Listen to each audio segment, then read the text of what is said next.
All right, welcome everybody. We are about to cast a casted custom map scrim, Kai versus Rome, starting with Oasis. This should be an interesting match.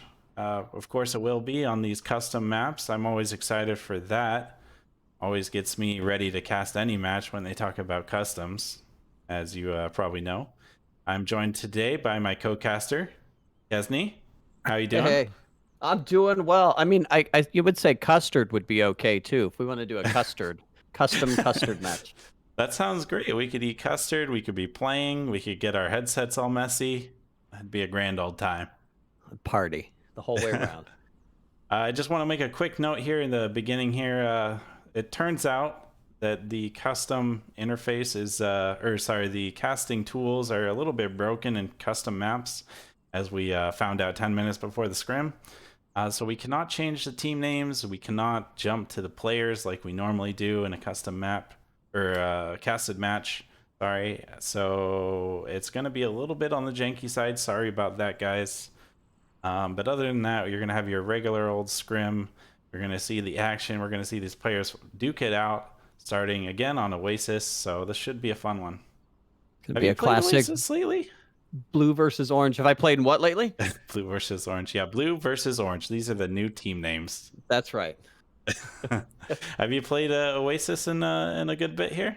You know, I think I did play this one just the other day, although I may be getting it confused with another because we have that barrage of different custom maps that are coming out for the map contest. I think that's going on right now. So, but I may not have. Did we play this? I think I played it with you. Did I not?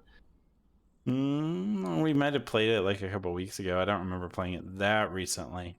It's Oh, always a little then bit maybe harder not. to play these PC VR maps, as you can't play them when there's a quest player in the lobby, but that's okay. It's like you said, there's a big smattering of new maps being thrown out there, a lot of them supporting the quest and PC VR. So do make sure you check out the workshop in game, download those, get those played, man. We spend a lot of time on it. Shameless plug. And there's some really good ones out there. A lot of new map makers as well getting into the frankly hobby of map making. The contest that Downpour Interactive has been putting out has been helping out with that quite a bit to just get your interest peaked. And that's definitely how I got into it as well during the last mapping competition. So props to them for that. It's always fun to play custom maps, and well over 2,000 game hours for me. Regular playing, non-casting, or any of that stuff. Playing new maps is a breath of fresh air. That's I for think sure. it's funny with 2,000 hours, you're actually still kind of considered one of the younglings in the Onward community, as some of the people just literally have No life. I mean, ridiculous number of hours. yeah, there's some crazy hours out there. A lot of these veteran players, Globo, a lot of those EU players, have a lot of hours in the game, a lot of time to perfect their gameplay, learn all the maps. And when I say learn, it's like ad nauseum. Play the maps, play Suburbia, play Cargo, play Suburbia, play guys. You get the idea. You play the same maps over and over again, and that's what's so fun about these custom maps. It's a whole new learning experience. You have your normal game skill, of course. It's Mhm. always going to be present, but you have to relearn the maps just like everyone else, and that makes it a lot of fun to go Yeah. through that learning process all over again. Well, and some of them aren't perfectly balanced through kind of the time experience in the map where we kind of adjust little corners and niches and the rest of it. Like some of these have really high points that are a big vantage point onto the objective. And so they're not as balanced, which is fun to watch players discover that and learn how to exploit those particular objectives. Absolutely. So it looks like we're just about ready to get started. It looks like they were just about ready spawning in here.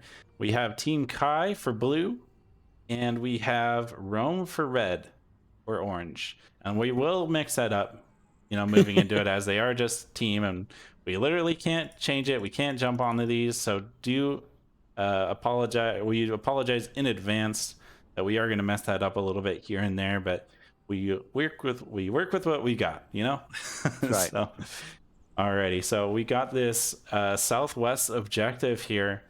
This is a pretty defensible one. Marsoc does have to kind of go quite a bit around to get to it. There's good defensive spots for the defenders, but at the same time, it's pretty good for attack too, as you can flank around the far side here, which you can kind of see Gladiator here ready for that.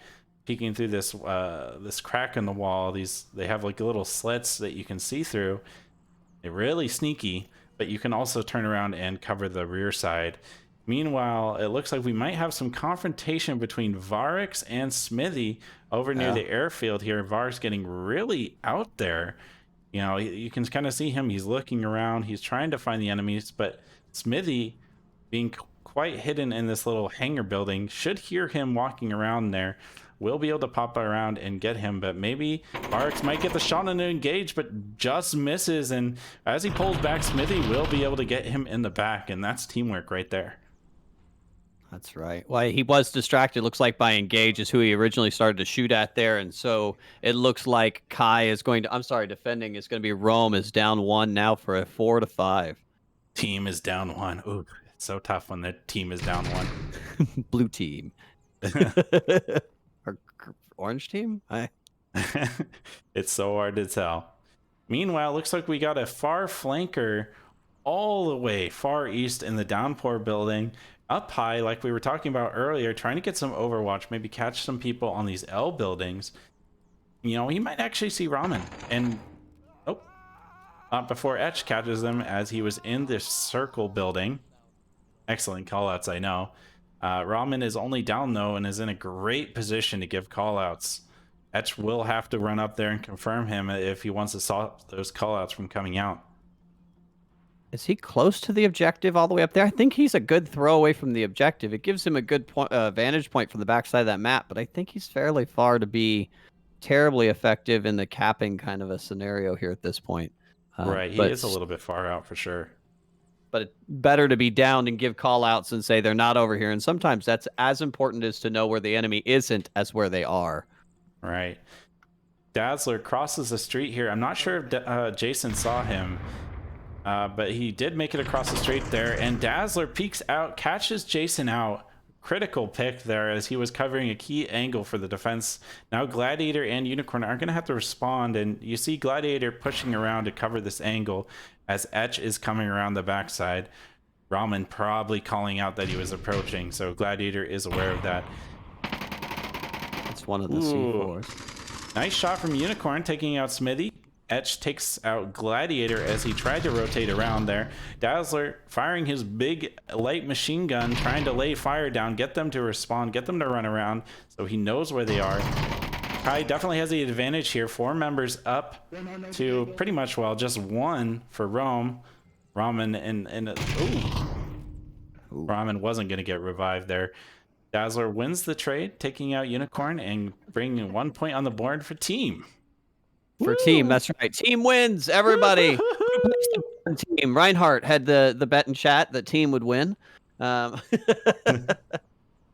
So it makes it even more difficult because they're going to switch, and the colors, I don't think, switch with them. What did you think about that, Mono? That was a good round. We saw some really far-flung defense from Rome, which was pretty interesting. They really got out there. They really tried to push out, and they got all the way over to the airfield, which is one of the spawns for Marsoc. And Kai did a great job of really spreading out, putting their battle line together, and then working together. A key point being when Smithy and Engage worked together. Engage took fire. He took cover and let Smithy get the kill as Varix, you know, wasn't able to finish that, the shot he was taking. And he was, he had to pull back then, and Smithy just shot him in the back.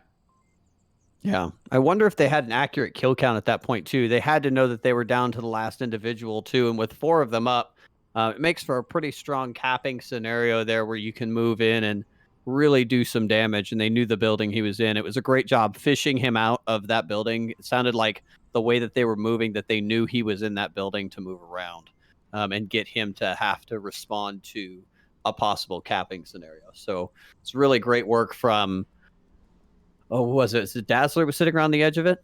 Yeah, Dazzler was pretty much point man during that assault. Yeah, they did a great job, and it's a thing when you're like the last one up. You know, you could just stay in your building, you could just stay defending there. But if the whole enemy team ends up converging and attacking you together, you're going to lose. You know, you're just Right. straight going to lose. So you have to take that chance. Maybe they'll cap on you. Maybe you'll, you know, just die when you come out of the building. Mm. Um, but, you know, you do what you can. It looks like they spawn all the way back on the back end here of this airplane from the attacking perspective.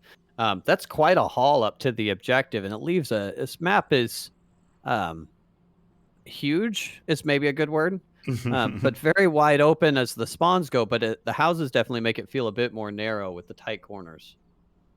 Right. This is definitely, I think, one of the classics of the custom mapping. This is a map that, you know, no matter how many new maps come out there, it always has a place in the custom map repertoire. And, you know, if we had a PCVR league with only, you know, PCVR players, obviously, so we could have these PCVR maps, this is one of the ones I would like to see enter the league. And that's actually something that we're doing right now is by playing these games, especially in a scrim setting, you know, a match like setting, the tournament as well, that's going to be happening, custom maps for the most part, and the new official maps as well, just because they're new Mm. objectives, new changes, all that. These are how we vet these maps, and we might get these in season 11. So the more we play these scrims, more the, you know, have this recorded for posterity. We can see how it plays. Everyone gets a feel for it, learns the maps, the more chance that we have of having customs in the pool. That way we're going to see less suburbia, we're going to see less cargo, we're going to see less of the situations in season 10 where there's literally two map choices at the end of the pick and ban on third map. It's like, well, do we play map 1 or play map 2? There's no real choice here. And Yeah. you saw a lot of Volk picks, right? And that's not that fun, right? So having more of these maps allows you to have more of a specialty as a team, and really, you know, pick for strength, pick for weakness, whatever way you want to go. There'll be so many maps to support that if we're allowed to have these custom maps in season 11. So please, please, guys, please scrim this. We want this. I really want this. So this is actually really interesting, not to derail, but apparently there's a building out here that has an elevator in it, and Ramen just kind of teleported up to the top via the elevator, and it gets a really huge vantage point here over. Unfortunately, it's the back side of the objective, but you can see where whoever it was that was taken down on rooftop last round and can see that vantage point down. So while a ton of ground to carry, they really can provide that overwatch position up on top of everything. It looks like they're trying to move it from rooftop to rooftop. So they took that first, and it looks like they're moving up the building now. But it looks like Etch is going to prevent that from progressing forward. Yeah, it shuts that down. Only downs him, though, doesn't confirm his kill. Meanwhile, Smithy on the far west is fighting with Gladiator and Varix. Gladiator must have spotted him out in the crack there. Nearly got him with a grenade, but Smithy did pull back there, doing a little cat and mouse there. He's got his radio out for a second, probably doing a click code, so Gladiator doesn't know exactly where he is. Meanwhile, Engage kills Unicorn. Just nice, clean kill. Very nice shot. Very, very nice. Gladiator coming around the rear side of Smithy here. Both players crouched and trying to be as stealthy as possible. Smithy turning around, though, so we should see a head-on collision of these two players. Semper could help out as well, as he is very close, but Smithy is going to take out Gladiator. Nice shot there, taking him out before Gladiator can even fire his weapon, which is information for Varix, letting him know that, hey, the enemy player is still alive over there. Yeah.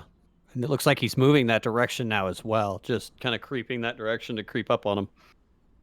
Jason's still kind of slowly moving up, trying to, you know, get up to engage on this L building, but it's going to be hard to do that. Dazzler taking out Jason. Varix taking out Semper. Oh, he's really close. Varx is really close to Smithy, knows he's nearby, and just dropped his magazine, so may have just given away that he's near. Ramen downs Etch and then gets a nice finish off. He's rocking the M17 or Mark 17, sorry. Sniper rifle. Definitely a good map for a sniper rifle here. Varix realizing, hey, he's probably getting surrounded here, deciding to, instead of engaging Smithy head on, he's going to try and get a flank here, and it might actually pull off or pay off for him, as he's going to possibly come up on the side of Dazzler, and there we go. Headshot right on the Dazzler, you know, who was really laser focused on the last known position of Varix. That brings it down to a 2v2 here And with 20 seconds. 18 seconds. Yeah. My But goodness. Raman's on the point. Is taken out, and at the same time, in fact, what a confusing end there. But good defense. Very, very close to the wire as Raman was on the point. So good try from Rome there. But not quite enough for that objective. And they're going to have to try their luck on this center objective. Very similar in style to the last one, but again, is in the center of the map, a little bit more central. And I think this one is a bit more capable than the last one in most cases, especially in these kind of league settings where everyone's covering all the angles and isn't just trying to run to the center of the map and get a bunch of kills, you know? Yeah, I actually, I'm looking for the objective here. I can hear the bleep bleep, but I can't actually see it on my screen. It's right in the center here. I've dropped a camera for you. You know, it looks a lot like a palm tree when you're looking at the palm tree and not the. They are the same objective. color, actually. They really are. It's like camouflage. Who knew? It's still interesting with this because there's still the garage that's placed right next to the objective in a pretty strong spot. But interestingly enough, I don't see the buildings don't seem to be reachable on top of the building, with the exception of that nearby rooftop. But even that can't cover the objective from that spot very well. Right. Gets a pretty minimal vantage point. And with those big, large boxes in between that kind of garage building, as we've been calling it, you can't actually cover it entirely for by yourself from there. So if you're the last man up, you're going to be running around. You're going to be exposing yourself, and there's so many things that are exposing you when you run out here. You got these slits, through the walls here. You have all the different angles. You have the downpour building, the one with the elevator. I mean, once you're the last man up as a defender, you're pretty much screwed on this objective. Yeah, I totally agree. And you're very susceptible to that crawl cap. So it'd be interesting to see. Now, Rome is defending right now. So currently they are the orange team. And it's going to be interesting to see how they adjust from last time. It looked like it was kind of a first round in, and they were placing people in what they thought were areas that were well covered. It just opened up long lines just incidentally that we didn't even see until they were shot down. So it's a pretty open objective as a whole. There's not much cover out there. Yeah, you do have to give Rome some credit here. This is definitely not their map pick. This is Kai's pick. And this is more of a map that Kai wants to play. This is a long sight lines. It's got different objectives. They can really work together, as we've been seeing here. And while Rome can do all of that too, they don't. They just haven't played the map as much as Kai has. So I mean, map knowledge is very, very strong. Yeah. Looks like they may not. I mean, you would need someone probably about 6 foot. So, as any of our viewers out there, what's happening to the characters in the game and the different individuals is actually what they're doing in real life. So, where we see like Unicorn or any of the other row members that are ducking, they're actually crouched in real life. So, it looks like to see over these walls, you need to be right around, I would imagine, 6 foot to kind of see and peek up over the top of those walls, but you could throw grenades the other way. I think it's a little more than 6 feet. No. The ones going into the garage, not the walls for like the walls. Okay. Yeah, little garage slits. So they have the lowered one, which you could really crouch behind, but those taller ones look like they're right at about the 5'11", 6 foot mark to see over the top of them. I think you'd have to be 6'4".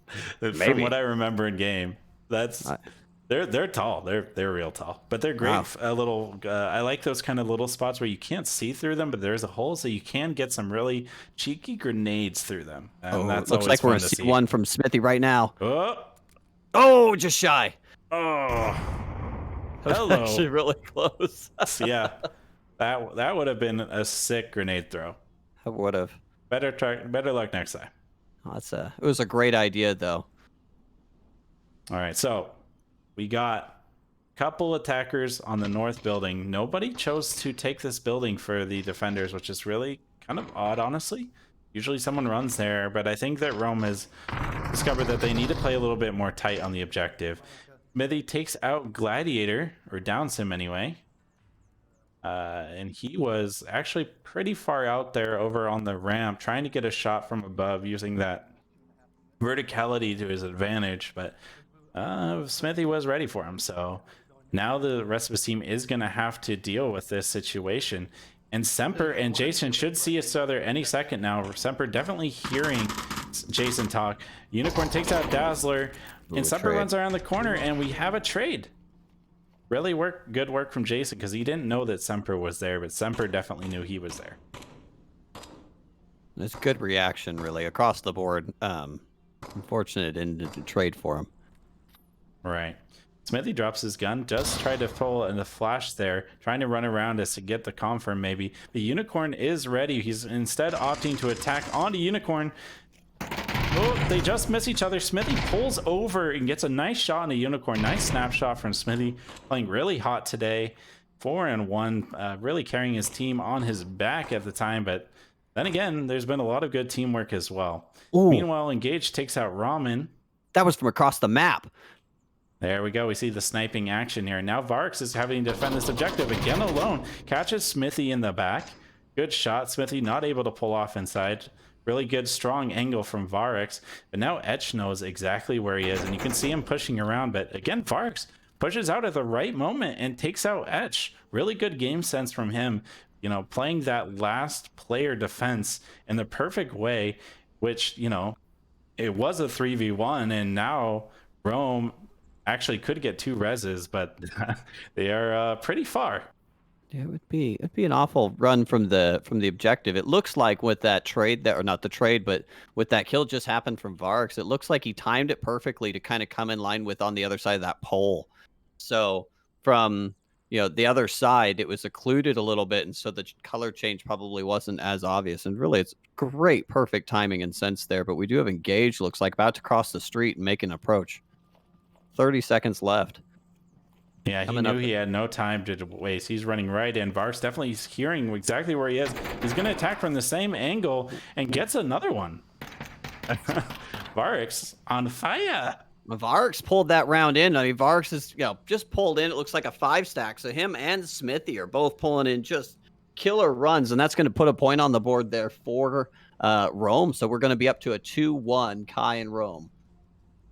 That's heroic defense, I'd like to call it. I mean, 3v1, that is definitely no joke. They did a great job there. Etch was trying to come in there on the backside while Smithy came around the front side, but I think they were just a little bit delayed there. They weren't quite working in sync, allowing Varx to take out Smithy and then take out Etch, who decided to try and take a stealthy approach. That said, I mean, I can't really blame him for trying that stealthy approach, as he knew exactly pretty much where Varx was, and Varx, you know, supposedly didn't know where he was. You never know with the, you know, with the mics, and, you know, if you might make a little sound here or there, you know, might breathe too hard, that kind of thing. So sure. But well, it's hard too, because they may not know the maps as well as, say, like a Suburbia or something we've played a bunch. So the sounds, while they may have heard them, don't necessarily register with the same meaning. You know, they have to be in this building. There might be 3 ways into that building, or 2 ways out, or 1 from the side. So there's a lot of angles to watch.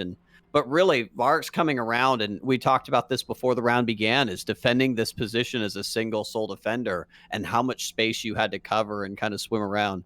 Did a great job dividing it in half and just picking them off one by one in order to kind of capitalize on that win for Rome. Yeah, really, really good defense there. Varx definitely should be patting himself on the back and getting all the pats from all the rest of the team as well. That's right. We've been getting a lot of mirrored spawns today as well. You can see that they also, I think they spawned over here, didn't they? In the cargo container? Yeah, they did. They did. So we're going to see the same style of attack possibly from Rome, attacking on to Kai on this center objective here. See how they decide to play it. Maybe we'll see a counter snipe all the way across the map. That was just, it was only about 3 shots, it sounds like, what he took, and the last one happened to land, which knocked him down and out of vision to where he couldn't confirm. But looks like they have Engaged back up on that roof there too, again, overlooking the objective. And it's a little stronger spot for here, because they can divide the kind of objective in half a little bit and cover it up from a crawl cap from the backside here, versus if you have a stack a couple in the front. Though looks like RS Semper may be the only one in the front, whereas by contrast, Kai stacked 3 in that building. It is definitely a strong building there.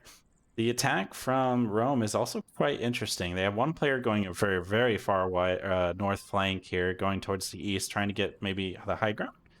And the rest of the team has all stayed at spawn, all playing very defensive. just holding their angles and maybe trying to catch Kai roaming out a little bit too far. But Smithy throws a grenade over the wall and just short of hitting Gladiator there. Oh. So close. Smithy has just been just a shy too short or too far on those grenades. I mean, I feel a little bad for him. They were all so close. Throw with confidence, Smithy. You can do it. Throw it like you want to kill him. That's right. Murder.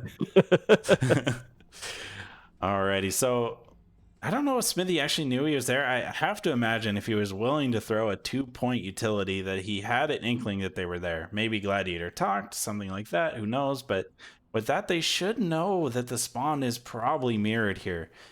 And with him pulling back and calling that in, that'll be valuable intel for his team. Imagine in a lot of these. I mean, I think variable spawns, it's for the customs, and especially in their first or second releases, I don't think they're going to do a whole lot of spawns, but I do like the comment we got here in chat, and that this map looks like the Kirkland brand of Bazaar. That's actually, it's really funny. And I completely agree. Now that you said it, I won't be able to unsee it. Thank you. Oh, Ramen is sneaking up on Etch here. Oh, but Etch must have heard him. He's pulled his gun around. He's peeking around this corner here. Ramen does turn in time to see him, but not enough, as Etch was able to take it. Unicorn coming in, trying to get him, but ends up in a trade, as I think he thought he was in a different spot. Pre-fired over and across, giving Etch that time to really respond. Wow. Was a Dazzler quick takes flick. out Jason. Gladiator should be able to get him up if he's not taken out himself. Grenade coming out. Oh, too short and too far. We've seen a lot of that on this map. That's right. Oh! Dazzler trying his hardest to take out Gladiator and Jason, just laying down the fire, but Jason responds back with very accurate pinpoint fire, taking him out with that accurate fire. But Smithy coming around slowly but surely, trying to sneak around, knowing that there's two players there. They're both alive, they're both up and healthy, but with that, element of surprise, he might be able to take them both out here. They're stacking up here too a little bit, and then neither one of them are watching that corner. Smithy should be able to see the back end of him. There goes one. He definitely does now. Now he knows he's in the tent, and Gladiator's going to take off and say, nope. Smithy might have heard that, heard the movement away, but you're never sure. Varks takes out Engage. Where is he? No, he didn't hear it. Ooh, Gladiator with that far flank was able to take out Smithy, who was focused on the last known position of Gladiator. Really good flank movement from Gladiator, using the space of the map in order to get an advantage there. But Semper wasn't going to have any of that. No more flanks, he says, and takes him out as he tries to get around the rear side of objective there. That brings it down to a 1-1. And we've got a scenario again where we have somebody that was on a sniper position now having to haul with 40 seconds left. And so Varks is going to be running through the middle of, while crouched. Oh, okay. He's not running, but moving towards objective here. He says, hey, screw you. I do what I want, buddy. Oh, the line. If those boxes weren't there, he would have shot Semper. Absolutely. I thought he was going to come out, but the side of that building does kind of obfuscate it, but he is right there. If he goes around the left and stays low. Oh, right here. Come on. Oh, he's not even looking. Go around. Side. Oh, just misses. Sprang there. Now he's going to instead try to go for a cap. Maybe. No, he's going to pull his gun out. He's going to try and get him. But Semper does the right thing and just hides. He just hides because he knows he's going to run out of time. Why risk getting a trade and then, possibly losing your point when you could just hide? There was only, like 2 seconds left. In reality, that's great awareness by Semper, and I wouldn't expect anything less. Semper just is stellar, and one of those people that has a lot of time in the game, but being aware of that time while someone's shooting at you and thinking, okay, breathe. How much time do we have left? Oh, 3 seconds. Let me go hide. Great map awareness versus I know where he is. I can go get him right now. I'm going to be the hero. It's like that meme, me and also me. Be a hero. Be a hero. Yeah, so that was really good gameplay there. Kai getting up to the point there, 3-1 onto Rome on map 1. Just so you guys know, this is gonna be a best of 4. Not that, points really matter on a scrim. We're just trying to test the maps. We're just trying to get practice for both of these teams, try out new strategies, new maps on new strategies on new maps. So we're seeing a lot of experimental gameplay from both of these teams, and willing to be casted on a custom, scrim is very commendable. Yeah. Um, Thanks, guys. as when you don't know the map, you can often get taken out in ways that you find silly later. But really, we're just trying to test the maps out, see if they work out, how they play, in a real competitive setting specifically. So, with that being said, what do you think of the map so far, Mono? I know you have a bit of experience in this custom map making. What do you think of the map so far? I love this map. I will say I have a bias for longer, like kind of larger, more maneuver-based maps. It's what I enjoy. Looks like we got a reset there. But I think that these allow a lot more interesting gameplay. We get to see more movement. We get to see more different styles of attack. You don't just have left side, right side, and possibly center for these smaller maps. It's a nice change of pace. And I think that this map, while it does have a lot of verticality, and verticality is really dangerous for game balance, I am a stickler for that. I think that it pulls it off really well. And I would be fully for having this map in the pool. Well, I think really here, so for this objective in particular, it looks like there's a couple of rooms here that give them the advantage. But really, what it gives them is the high ground. And if anybody knows out of their favorite sci-fi movie, the high ground just has all the advantage in the world. So I expect Rome, you take it away and don't give up that high ground, because the only way out of that is lava. But this vertical room up here, it'll be interesting to see if they put somebody or even two people up here, as they've been rather sniper focused this round. It does look like Ramen's going to come up here and dealing with that long trek. But the last two objectives have been very square and open. This is actually fairly linear coming up this street right here. So it's one of those things where I like the variability in this map too. Is that a word? But the variety that you get for objectives here, kind of high and low. And I agree with you, that vertical balance can be very dangerous. Yeah, I think this is one of the objectives where this objective might not be balanced. And while I played it in pub settings, it's ended up being okay. Once you get up there, that's the hurdle. Really getting up there and conquering the L building, depending on which angle you're approaching from. But once you do that, it's actually pretty capable. There's a lot of sneaky ways to get onto objective quickly. Be it going from the elevator if you control the downpour building, or going in from the back, on the back side through those buildings there. They're all really powerful once you get up there. That's the key. You need to get some picks, and you need to be able to get up there. Usually people go through the like the south, and you kind of see a couple of those players moving there slowly right over here, getting around the backside. They can usually do that safely. But then you got to attack this L building in the corner that I'm looking at right now with Jason. And that one is really tough to attack, let me tell you. They have 3 floors to be on. They have really good defensive angles there. But if you're able to take him out, you have a really good foothold. Yeah. When the vantage is all the way down too, so you can see all the way across objective, and they can't leave that sniper building, which does have an elevator, and it gives you that full perspective there. So I think it's a critical building to hold and take advantage of, and I don't know that you can cap if you don't control that building. It's definitely hard. You'll have to use a lot of distraction fire if you attempted to do that. I would agree.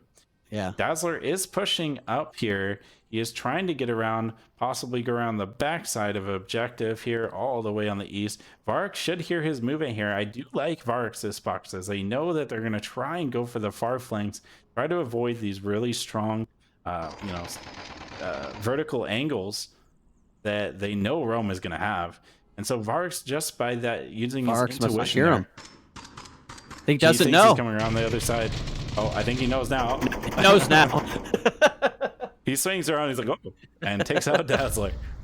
Strong. Like I said, I really like that position. I think Vark's played that one really well there. Meanwhile, we got a bit of a stalemate between Jason and Semper here, all the way in the southeast. And this is what I'm talking about. Semper is going to have to attack this building, and it takes a lot of time, and they don't have enough time. They have 2 minutes, and he has to attack this building, get control, and then provide support for his team. All in 2 minutes. It doesn't look like Jason knows that he's back there yet, though. To his credit, if he scoots along, he should have the drop on Jason as he's not looking that direction.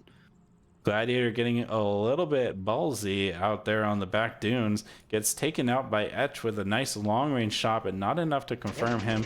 He is going to get res. Barks is going to get another kill, taking out Etch as he tried to push up there with only 2 minutes left. You know, at a certain point, you can't check angles anymore. You just got to run linearly straight towards the objective.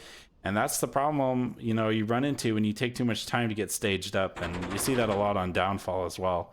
A lot of, you know, parallels to that. Semper is taken out. Smithy gets the confirm onto, or refrag onto Gladiator. Jason will shoot him in the back there. Nice defensive position he takes, but Unicorn able to come around the backside, shoot him, and use that, again, that teamwork, make the dream work. Varx is just pulling him in. Varx kind of racked up a 10 power. It looks like he's going to finally pull in those 10 kills. Woo! 10 power. Smithy on the other side is doing the same thing and climbing just about as fast. It'll be interesting to see if Smithy can pull out a 10 power on this defensive round for Kai.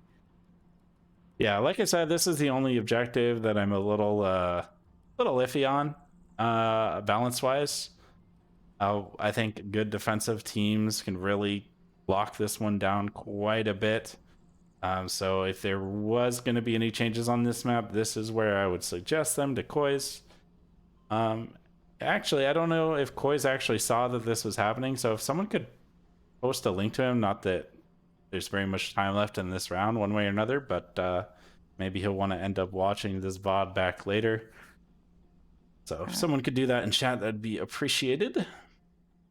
By the way, you should check out camera 1. Have you seen this this mural on the side of this building? The downpour mural? Yeah, I think that's really clever of Koi's to do that, as it gives you a really distinctive call out for what amounts to a really square, you know, obviously boring building. Like you could like call Overwatch Tower or Elevator Tower or something, but downpour building, that's pretty good. I do commend him for doing that, and obviously it really fits into the whole theme of, hey, this is an Onward custom map, and that's fun. I like those little kind of things like that. It's a really respectful nod too, as for those that maybe don't know, Downpour Interactive is the one who created Onward, or is currently maintaining Onward, maybe more accurately. I think it was created by an individual, and I don't know, was he Downpour at the start? Yeah, it's Dante's company, and he's still head honcho. He's the one you see in the big interviews, and yeah, he's still present. All right, well, that's fair then. Yeah, so that's a good call out to the creator, and I didn't know if maybe that was the parent company or somebody that he decided to build up after, but a really respectful nod to the individual who's created something we've all dumped hours and thousands of hours into. Yeah, there's honestly not, you know, much content in the game, but because of its competitive nature, it's great, you know, pretty good support for, you know, league style play with a casting interface, although that's been bumpy here and there. It's, you know, pretty good as long as it's kind of not a custom map right now. But I mean, we can still cast it. It's all good. It's just a little bit funny seeing team versus team. Orange versus blue. Orange versus blue. Orange versus blue. I want to be orange team. So we are updating, and I don't know if y'all can see chat here or what have you, but I am trying to keep it updated. So we are right now looking at Kai has 3. Rome is doing the 2 of the rounds Kai is currently defending, and it's best out of 4. So if Kai happens to pull this out in any capacity, they would win the map, and we would move on to the next map in the series. If you get a cap, you get 2 points. If you take out the entire opponent's team as the attacking team, in this case, it's going to be the blue team, which is Rome. So they could potentially win it here if they got control of that L building like you're talking about and pull that in for a cap. Looks like that Kai really doesn't want that to happen. They're stacking 2 players in there, one kind of being a defender of the building itself, and one just using that vantage point to their advantage, trying to get a nice shot down range, trying to catch maybe Gladiator, try to maybe counter snipe Brahmin, who has taken, again, one of the L buildings in the center of the map there. And you can see the laser pulling over, trying to catch Ramen, but Ramen is aware of that angle as he uses the hard cover in order to just attack the angle he Oh, wants to do. But Etch says no, and Etch shoots him down. Ramen not so happy about that one. I'd imagine. They're still trying to confirm him there, too. I mean, I'm looking over Etch's shoulder at the moment, and that's a really long shot to that building. It's a great shot by Etch, but they're really committed to making sure it's shutting Ramen down. Engage takes out Varix on the backside here. Again, using this little warehouse building, or being near it anyway, as they know that the enemy players are going to be coming down. But if you see over the angle here, he's going to have to contend with Unicorn, who, if he can catch, you can see Engage here, he has a really strong angle to take him out. And I've actually never seen anyone play that angle, so it's actually pretty good. The only problem there is that Varix got taken out in the same type of area, and Engage is aware of that possibility of a second player coming through there. And we also have Jason in the actual airfield itself, ready to respond and support him onto his attack. Looks like you. That said, Dazzler is supporting Engage in turn, using his big PKM to suppress and get their attention, make them look towards him. I'm listening right now in on Unicorn's comms here, and they're trying to figure out where Engage is. And just to your point, he has no idea. He just knows about where he might be, and they're trying to call out and figure out a way to discover him on that wall.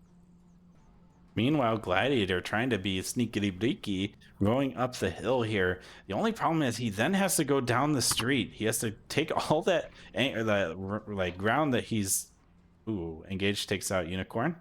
Looks like that attack is a little bit stunted. There is still Jason there, and he's going to have to do some work, really get their attention. Otherwise, Gladiator is going to be exposed all by himself as he tries to approach the objective here. But yeah, he's gonna try a frag throw. Yeah, it's not gonna. It's up. No, it's gonna come up short. That kind of tells you where Gladiator is, though, if you're watching the grenades.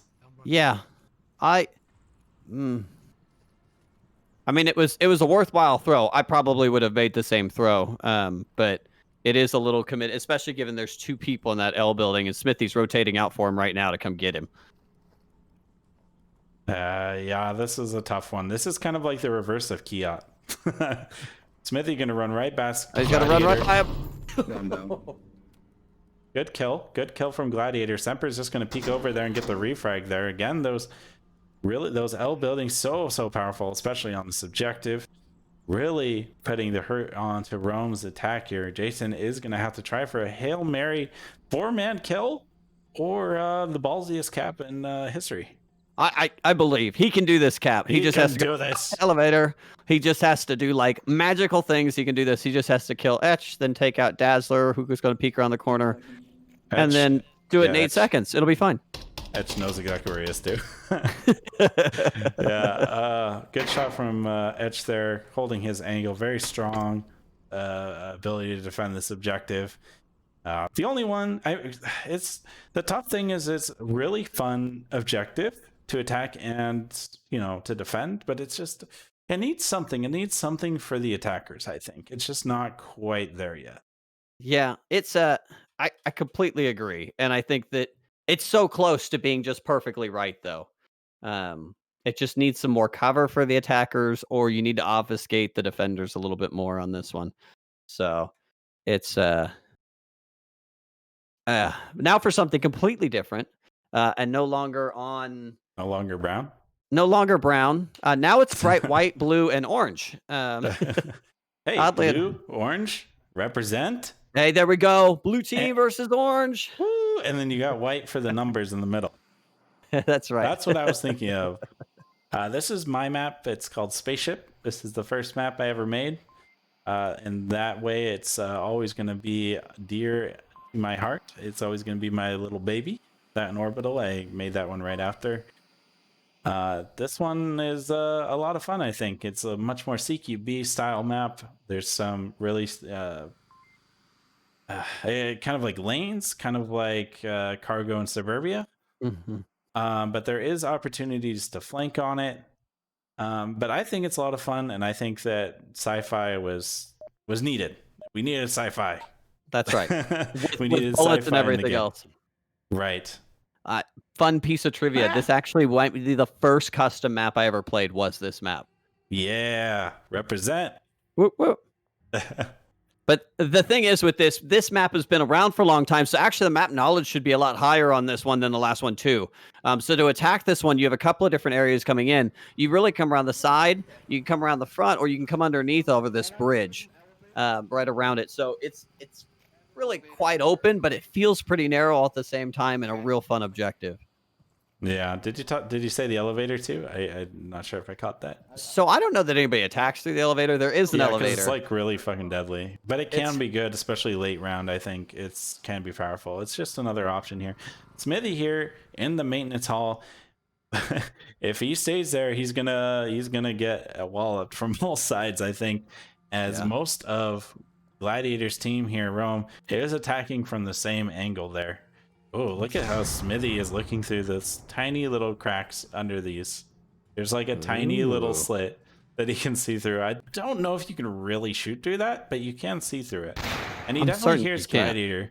And here we go. We got a flash coming out. Gladiator pushing in, aggressively running down the Gonna lane know. here. Smithy pulls out, tries to get a shot, doesn't know who to shoot. Instead takes out Jason, but Gladiator able to take him out, get control of this angle, which is going to be really powerful here, as now Engage and Semper pretty much are forced to watch this angle in perpetuity. Yeah, and it looks like Engage is doing something similar, peeking through the middle of those barrels there. I don't know that he can shoot through there, although he has more of a chance than the last set of barrels. But it'll be interesting to see. But it looks like they're fanning out, and they're not going to take the direct approach, at least not immediately. Meanwhile, Varx is attacking through the bathroom here. Sorry that I can't just jump right onto people. I have to kind of fly around manually, and on a closed map like this, it gets a little hard. So again, sorry for that. Varx does get a nice shot through the bathroom there. He tries to throw a flash to get an angle onto Etch here, but Etch is staying in the corner, keeping his strong angle, so he attacks him as he comes around the corner there. Varx instead opting to take this corner and just use it to get, control of the area, allowing the rest of his team to push up and know that they're not going to be moving around trying to engage him. Engage, his name is Engage, is stuck in the corner there, and he can't move out without Varx taking him out here. So it looks like Varx is going to run right into Etch right now, coming around that corner, and Etch is going to confirm that, as it just wasn't checking quite that deep. He's looking, it looks more like towards blah, blah, blah, blah. That's Dyslexic Dazzler in your tongue-tied speech. And it's going to leave just Engaged to watch this approach coming in here across the bridge. A lot of flashes coming out from Rome. They really like to use these, and historically that's what flashbangs are usually for, is you really attacking and suppressing people in closer areas where they can be really effective. And that is holds true in Onward as well. It's going to be interesting to see how they choose to approach. I mean, from there they've got a lot of ground to cover. I guess they could use Ramen to get in there, and if Ramen could create a divide, coming in through the back here. He's gonna catch Dazzler in the back again. The strong angle from the bathroom really plays dividends for them, but Etch was able to get the refrag, hold and tie up this angle, but now he's gonna have to watch two different entrances. It looks like Engage has given up a little bit of vision on the line that he was holding tightly, and it may allow Unicorn to sneak up here on him and sneak into the objective and get a little sneaky deaky action going on. If you actually look at the angles that they got here, Engage and Etch kind of have this crisscross defense style. But Engage is going to have to defend himself here, or Etch is going to have to defend him, as he's probably getting flashed there. Etch says no, shoots Unicorn right in the face as he tries to get around this little drop ship in the middle of the room here. So really strong defense coming out of them, and with a minute left, we're going to have to see some big chops from Gladiator here. And it looks like he might be trying to take that elevator I was talking about previously. Oh, wouldn't that be like the full turn to come around and get the cap on an elevator? Does it go ding whenever you come out the other side? I don't think so. You hear the elevator actually open, though. Oh, you do hear it open. You can see Etch throw a grenade right down there. Where is Gladiator? How is he in the middle? Oh, there's just like... So Gladiator there's can be that deadly. elevator being deadly again. That's it's a little kill box there. It's one of the reasons I didn't mention it up front, but that was a good confirm. It looks like what is this going to be? Rome's going to take this right out the gate, or no? Kai. Kai. Kai Yes, does Kai's take going a to take point this up. one. Yeah. This one's a pretty good defensive room, but that said, Rome did give them a run for their money, brought it down to 2 defenders there, and if Etch wasn't on top of his game there, I'm pretty sure that Engage was going to die, and then it would be Danger Town for the objective. So really, that one could Absolutely. have gone either way, and I'm really excited to see how Rome is going to defend this one. I think they both had really great ideas here, and honestly, attacking over the bridge here tends to be one of the stronger angles for this objective. A lot of great spots to shoot at or shoot from and shoot at. So it's usually ends up being pretty deadly on the bridge. Yeah. Do you think that they're going to kind of hole up here and they're going to take a like an offensive approach, or be a little more offensive and push out a little bit more and cover more of those angles in the hallways? I think they're going to be pretty tight, but I wouldn't be surprised to see Rome put like maybe 1, possibly 2 feelers out there, maybe running down this hallway here, trying to get a strong angle, over this box. Yeah. Um, I but love really, that you do box. have actually a lot of angles you do need to defend. It's kind of subtle in that you have the bathroom, there's the elevator, which usually can be defended from a position that covers another angle. You have these 2 doorways, but they come from the same hallway on the south, and then again the bridge, which if they can just storm the bridge and then take out the defenders there, they're suddenly in cap range right away, and they can just drop down on this ramp, crouch, and cap and cover, forcing the Yeah. defenders that are across the room to really push out. But it looks like we're going to get a pretty big rush here. Varix is pushing out a little bit into the bathroom there. Smithy coming into contact, but Varix ready for him, using this barrel for cover. Dazzler trying to get him, trades, but is only going to get downed, and Unicorn takes him out there, checks around the corner, doesn't see anybody, decides to pull back in. You can see Etch and Engage just weighing their options. Do they continue this attack or do they spread out? And I like what they're doing here. They're attacking from all possible angles, really, forcing the defenders to, respond. And if they Yeah. don't watch all the angles, if they get really focused on one area, then they could get really strong angles, for example, on a Unicorn. But that's not needed as Engage takes them out in that exchange. And now it's just down to Jason, Ramen, and Gladiator. Gladiator getting a little bit ballsy there, going out into the reactor or engine room. Sorry. Well, it looks like he's going to come back there. Ooh, nice shot from Jason, shooting all the way across the room into the bathroom. Strong for the defense, but strong for the offense too. So it really can go either way when it comes down to the bathroom. I Yeah. didn't even notice until now, but they actually are running a shield on Semper. They are there, and he's holding a grenade, a lit grenade in hand right now. So we're going to see what they plan to do with it, and I wonder if they're going to take the elevator. So part of the problem with the elevator is the fact that it's a kill box. But if you have a shield that's an impenetrable shield, that takes some of that danger away pretty quickly. This angle Etch is having to take looking over this half powered door is really hard. This angle is really hard as you have 2 upper angles to worry about, plus the areas in the bottom of the engine room where you can be hiding and defending from. So really tough angle for Etch, but sometimes you feel like you do need to attack from these less used angles, especially when you're down to 2 members left on your team to 3 defenders in superior positions. See a frag trying to be thrown from there, not quite able to get up and over like I think he was hoping for. And unfortunately, that gives his position away for Gladiator as he's now watching the angle, but Etch is kind of looking like he's deciding to use as a distraction. That's not a good angle to continue attacking on, so he is not going to do that. Well, Probably. Semper's all the way up here too, and so Semper may have given him the indicator that it was safe to kind of run up that direction as well. So now that they're staring at that door, Semper and Etch are now coming in the opposite side of this room, and they're going to try to push up through this doorway. Yeah, with Rome giving away or giving up this side of the map, it really does allow them to push up and get into really good angles. Etch tries to shoot Semper. One, giving away their position, but also, I mean, almost being really bad for him. Don't have They're too like much fun over there, Cuzzy. they're yelling at each other. I don't know if that came through on stream, but he's I all saw a like, little bit "What of it. the?" Like as his hands are up in the air, and he goes, "You With a looked black." I grenade. don't know. With a lit grenade, he's like, "No, how would you do that?" I know that feeling all too well. I mean, With a lit grenade. oh, Do we looks like need to talk, separate. Kesney? Uh, maybe. Here he goes, throws the grenade over, trying to get right onto objective. No one was there, but now he's got his pistol up. Etch trades with Jason, and now it's just up to Semper to try and take out both Ramen and Gladiator. But Ramen shooting through this crack here really strong, puts a point on the board, making this a 1-1, and really it's anyone's game. That's a hard shot too. That was a really great shot by whoever was that last one that was up there. His name just Ramen. It's a great shot because when you're behind that shield and just trying to pick out the little limbs as they're moving and everything else, I mean it's a really great shot to do, especially between a barrel there. Hey! What's your favorite flavor of ramen? Favorite flavor of ramen has to be beef. I'm definitely a beef fan myself. You? That's so boring, dude. I can't believe you. That's my favorite too. Yeah, but what you got to do is you got to spice it up a little bit, make some bacon, and take a scoop of bacon grease and get it in there, and then you get kind of like that beef. It's like that combination kind of thing going on.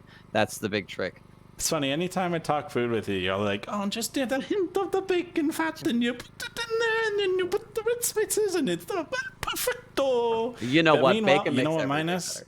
What? Okay, so Tell I me. put the beef, and then I put some buffalo sauce in there, some pepper. And that's what You I don't do. like tasting your food, is what it is. Then is that what you're telling me? Have you ever had buffalo sauce? I have buffalo sauce a lot, but why?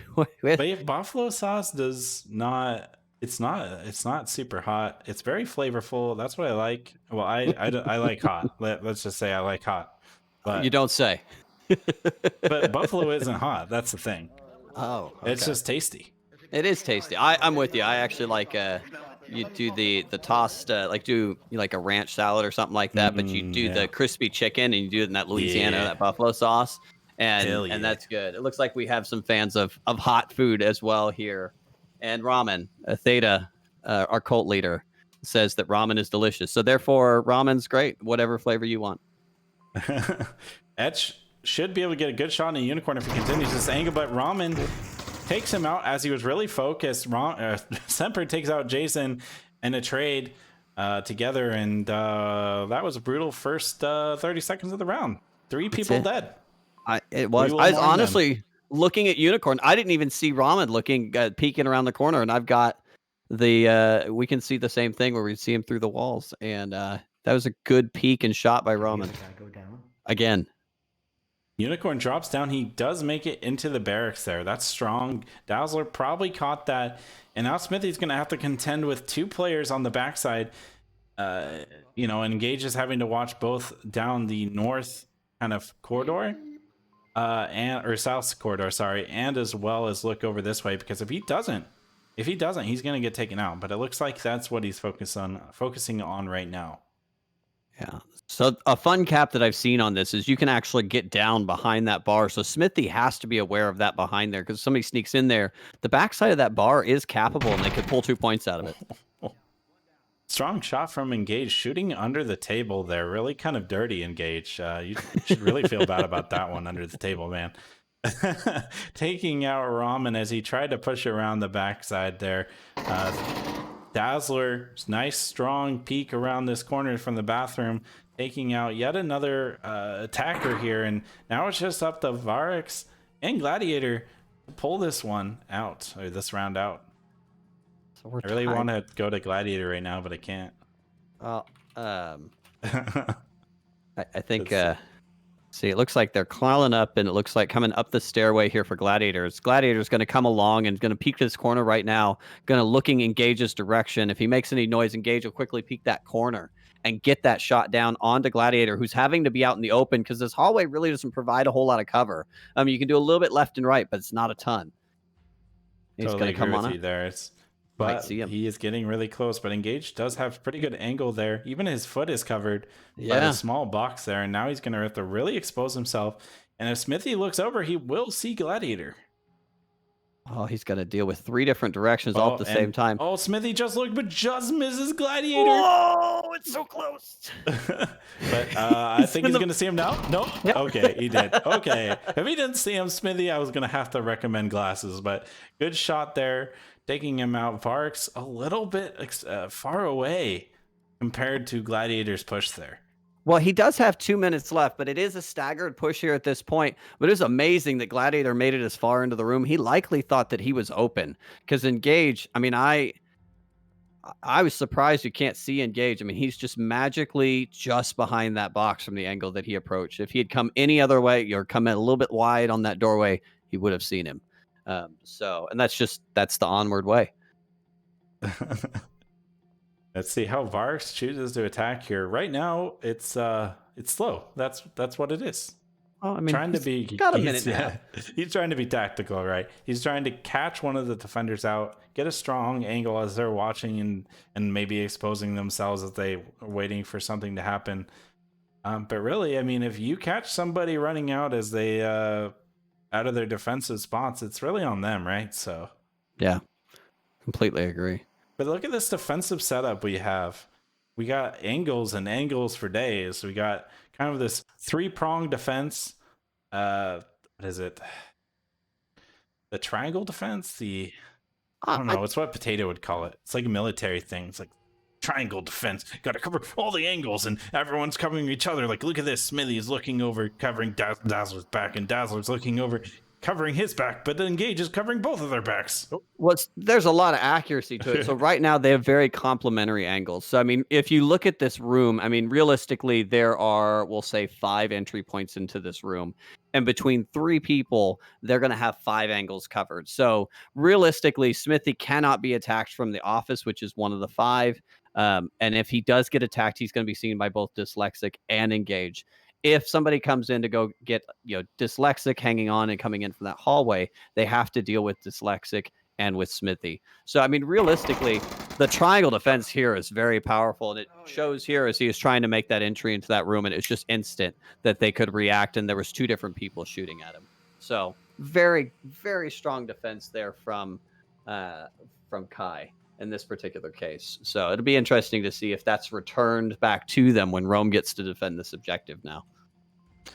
That was definitely a good defense. As much as I was making fun of him, it's definitely really good defense and the right move there. Everyone covering each other, complementary angles, all that good stuff.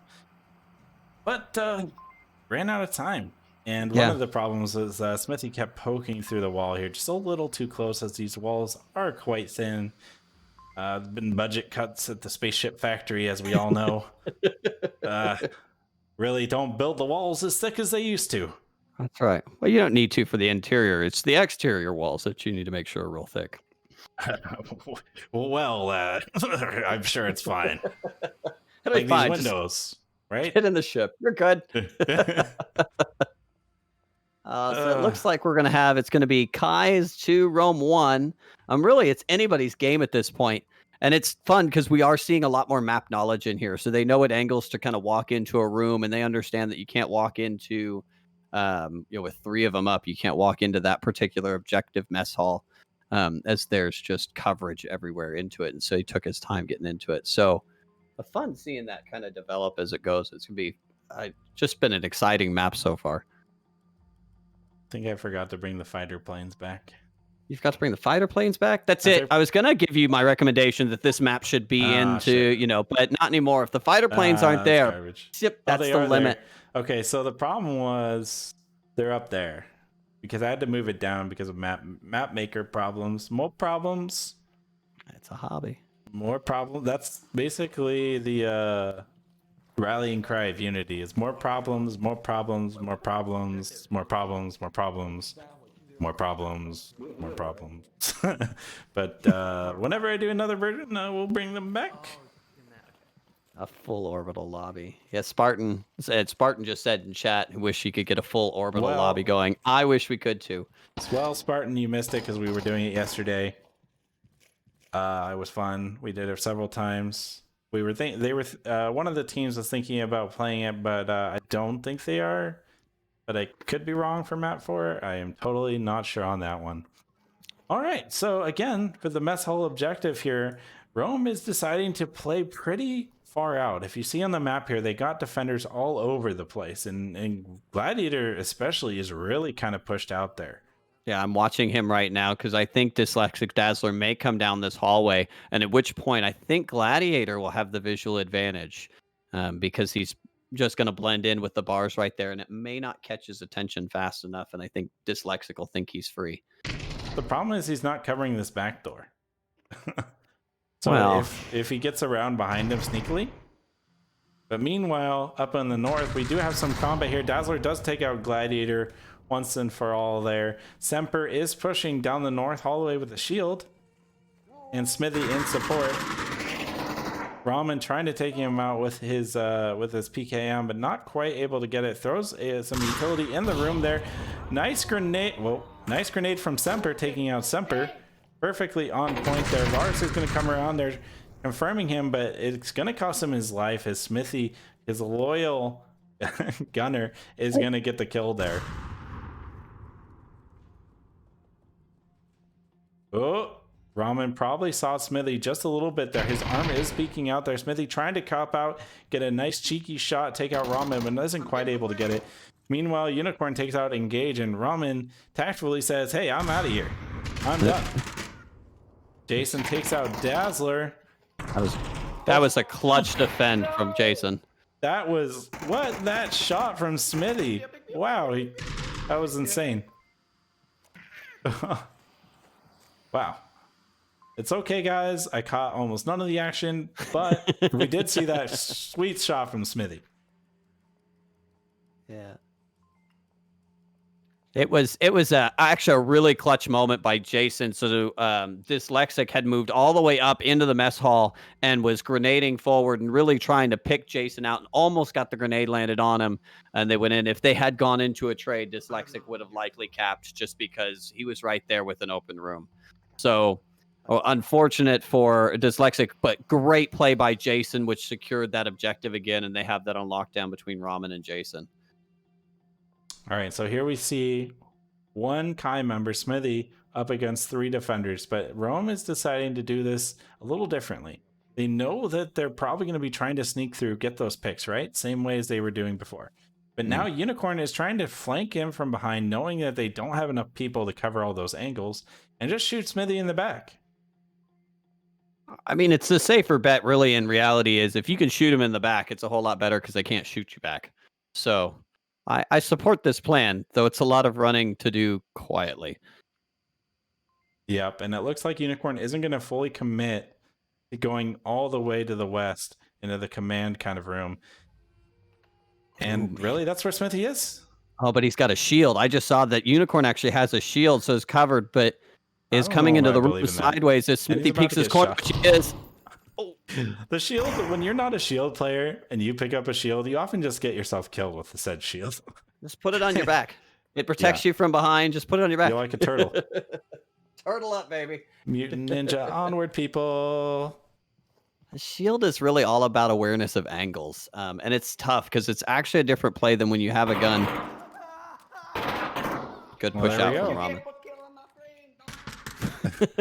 Having a little bit too much fun there. Sounds like they're having a good time. I was going to bring it up. It's going to tie it up for a 2-2. Yeah, shields are a different beast, and you really have to be committed to learning how to use the shield.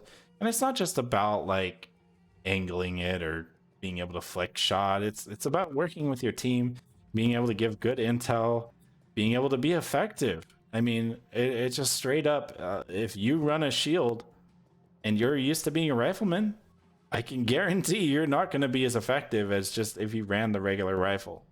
Absolutely. You don't know. You don't have the time put in. You don't have that experience running that shield. You don't necessarily know that, like, hey, you're not like this flashy, person running in people's faces and duking them out, shaking them out with the pistol. No. Chances are you're going to be giving intel to your team. You're going to be drawing their fire, getting them to expose their own positions to you as they think that, hey, if I can just get like 1 lucky shot or 2 lucky shots onto his hand, I can take him out. And, spoiler alert, most of the time you can't. That's right. And also that's where you see all the utility wasted too.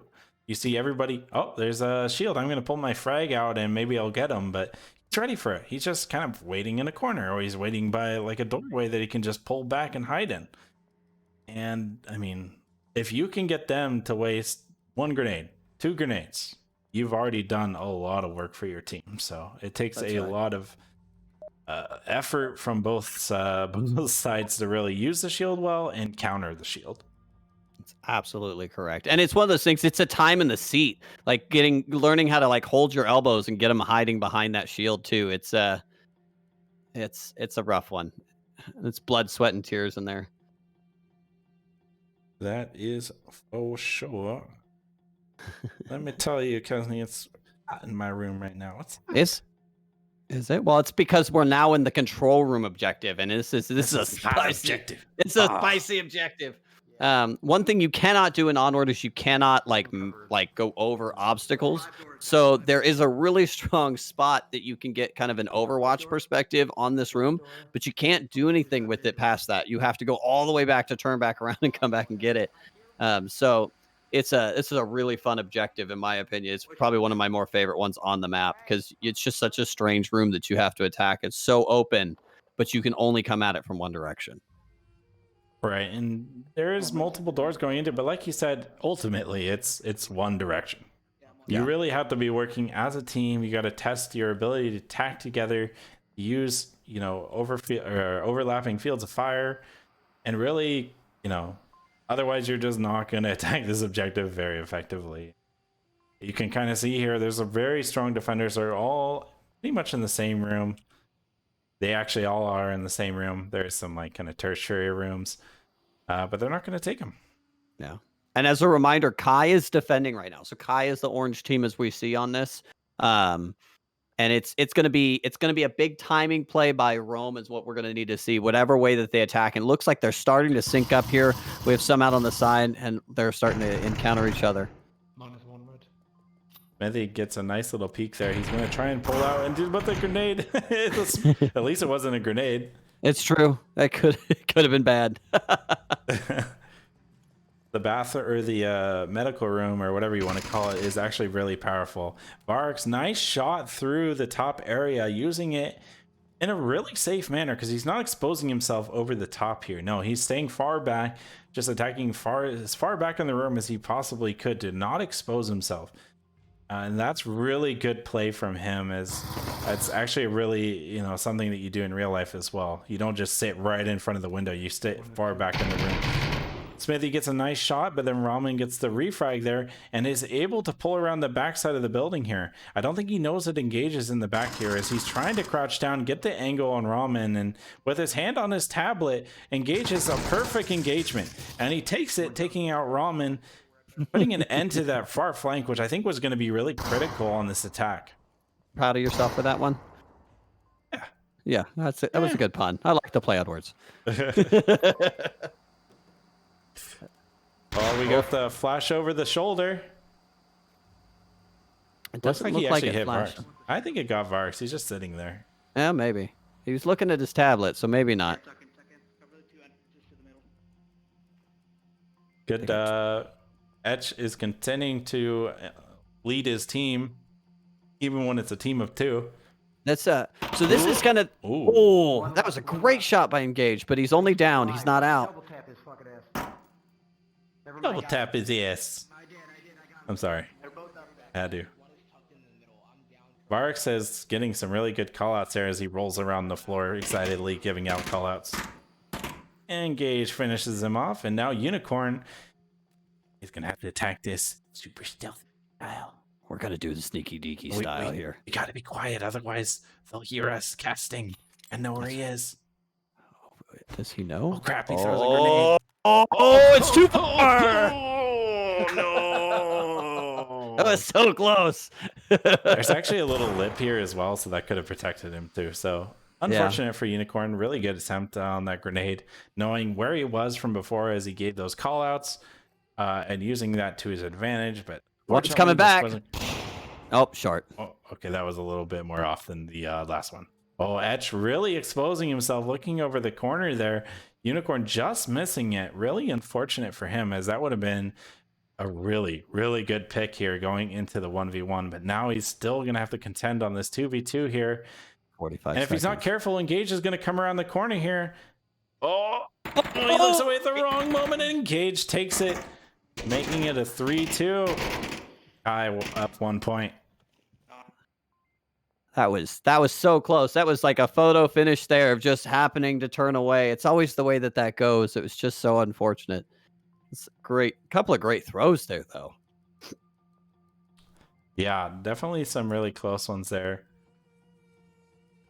Oh man, that was an exciting round. And now we're going to see the reverse. Can Kai continue the momentum here, push through and take this objective? Or will Rome be able to stop and check them and then possibly bring it back on the 3-3? Who knows? Or could Rome get a cap? Is Rome defending here or are they attacking? I think they're attacking. Defending. They could cap and lose the round. They could cap. I mean, I think it would be a weird one. Be a weird flex. They could do it. But Dad's like, Luke, did you see how fast I capped that one? I mean, super quick. You know, it's really fast capper. It's unfortunate he hasn't really had an opportunity to show that off in this scrim just yet, but I'm sure, you know, with 4 maps, we are going to see one of those signature glad caps where he just basically rushes down the center and just straight up caps it in like a second and a half. So, are you jealous when people do that, Mono? No, they're all witches. They're all cheaters, hacking, cheater, leg monsters, capping like cheating people, and they all should die when I shoot them. That's right. You know, it's I don't understand how you type that fast. I feel like I move my hands pretty quick, but there are so many people that cap way faster than I do, and I don't know how they do it.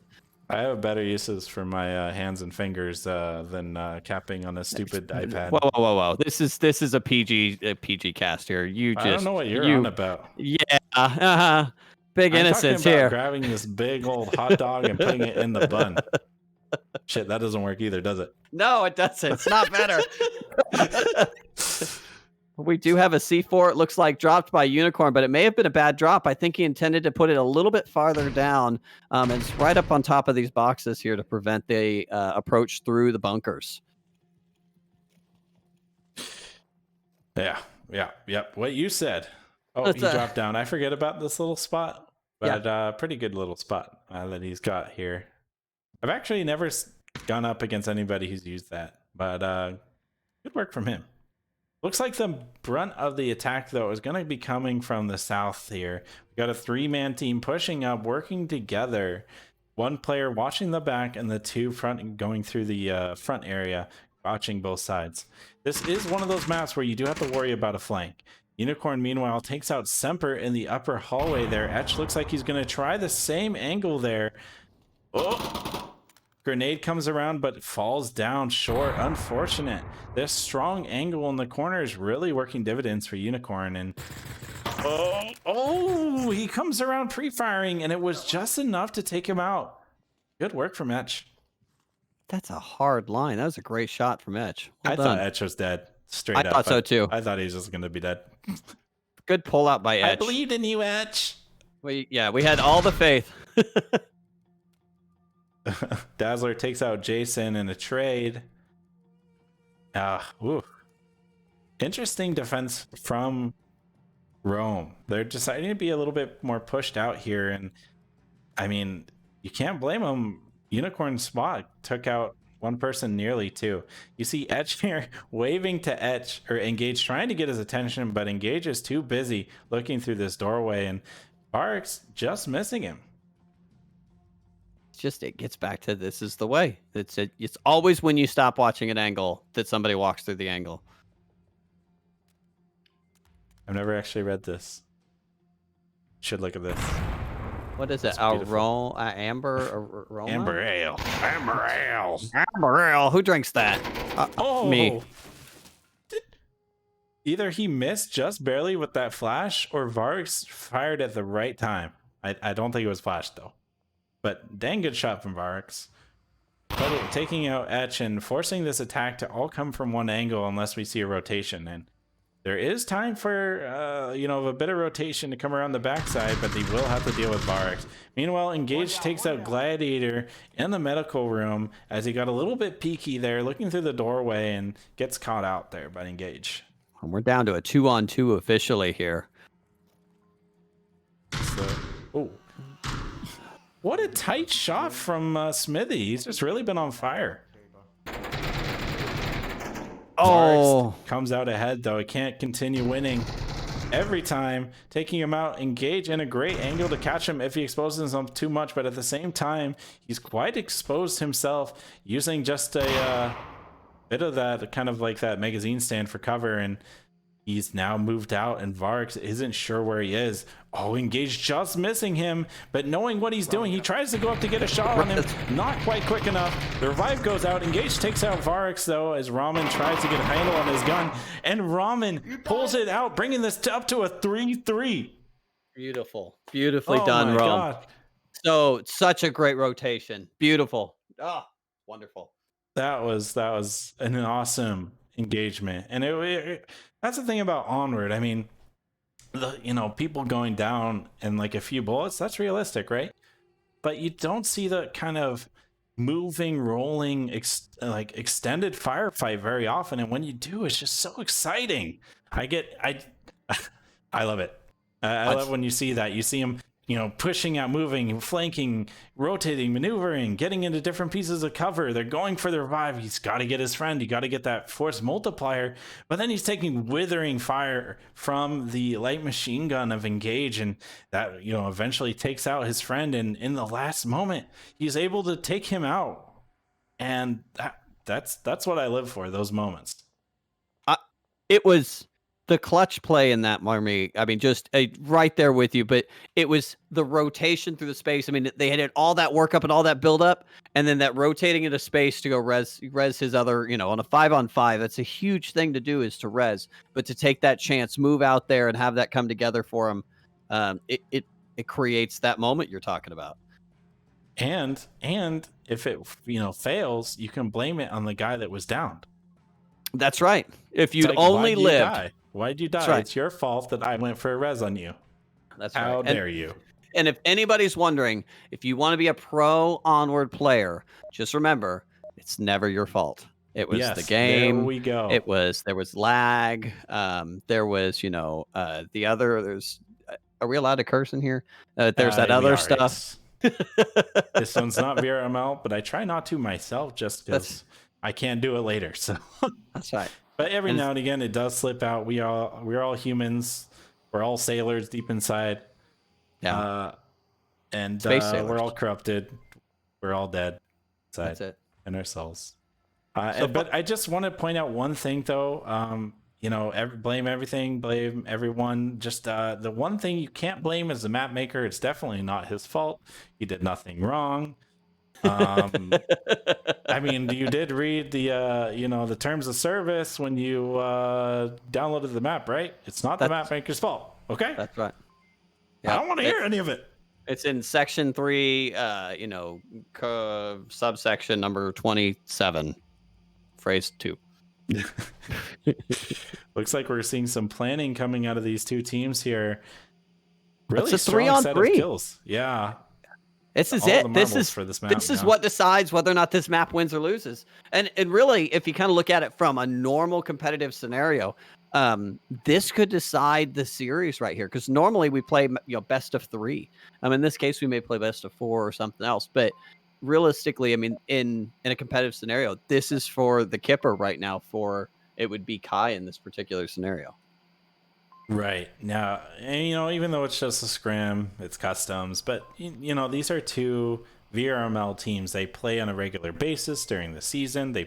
And ultimately they're playing to win. So in the same way that you would play to win in a match setting, you should play to win in a scrim setting. And I think we are seeing that. I think the only major difference here is that because it's a scrim, they're allowed to try different strategies that they normally wouldn't do, just to kind of learn it. That's the main point. Gladiator rushing out there, really aggressive here, just misses Semper, but it's okay. Smithy takes out Etch instead. It happens. It happens. I mean, he rushes around the corner. It's super quick, and you have nothing. Gladiator. Here's Semper just screaming there. Comes around, tries to shoot him. Semper doesn't even notice what's going on. Engage finishes off Semper. Really unfortunate because that would have been a res. But he does confirm him. Varg's coming around the top side, taking him out. Smithy trying to deal with that, but Ramen coming from the bottom where he didn't expect it. It's a cap. This is a cap. Ramen's moving the point. He's capping, but Dazzler defends it. And now, let me look at all the numbers. Let me see. We're There's on a 1-on-2. left. And this res is going to happen. So it's going to be a 1v3. Oh, man. You can see Dazzler here really running around. This one's an objective that can be capped when you're very busy running around here trying to defend all these different angles, and you yourself are really exposed from those kind of flanking movements. And that's where you kind of see these aggressive defenders kind of pushing out, trying to get those picks on those attackers when they're not expecting it. But both players are leaving. They're leaving. They're going somewhere else. I mean, GG, I guess, cool. Everybody high five in the back of the spaceship. We're ejecting out the airlocks. See ya. See ya. No, so Varg's deciding, hey, I'm going to go in the north alley. And I think Unicorn had the same idea. So instead, he's going to come down the maintenance hall here. And really, he has a good chance of taking out Dazzler here. Dazzler will probably hear him around this corner. Well, Dazzler definitely hears Varg's. He called him out. Dazzler coming around the side here. Sorry for the camera to work there. Yeah. They're calling for the cap. They're calling for the cap. They're going in. Yeah, but he can hear all of their comms. Unicorn trying to get a cap from the top, but you really have to get low if you're going to do that. You got to put it right against the floor. Yeah, that's true. But we've dropped it now. It's a 1v1.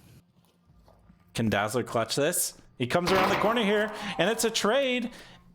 And it Kai comes out on top. Comes out on top. That was really close. That was a split decision. There was at least 2 different cap attempts that were done there. Dazzler really just ran it on home, and that's wow. I think Dazzler's gonna. I already know. He's like, oh yeah. I'd be jumping around the room too. He just took on 3 people at the same time. Whoa, Kesney, don't jumping around the room. You'll break a lamp, man. No, I'm good. Actually, this one's really high. You're like, okay, so I've broken it before. Hey, so I need like a lamp on the ceiling, but it needs to be really short, okay? Like really dang short, okay? I sometimes jump up and hit it with my hand and break it and then cut my hand open. So if you could get me one that isn't like that, that would be excellent. Thank you. You know what's stupid is it wasn't even during the round. It was after the round, and I was celebrating in the middle of downfall, throwing a grenade high into the air, and just totally cut my hand open in the middle of a scrimmage. Like, I think it was a match even, but no, a scrimmage. But yeah, so word of caution, if you have VR at home, high ceilings and high objects are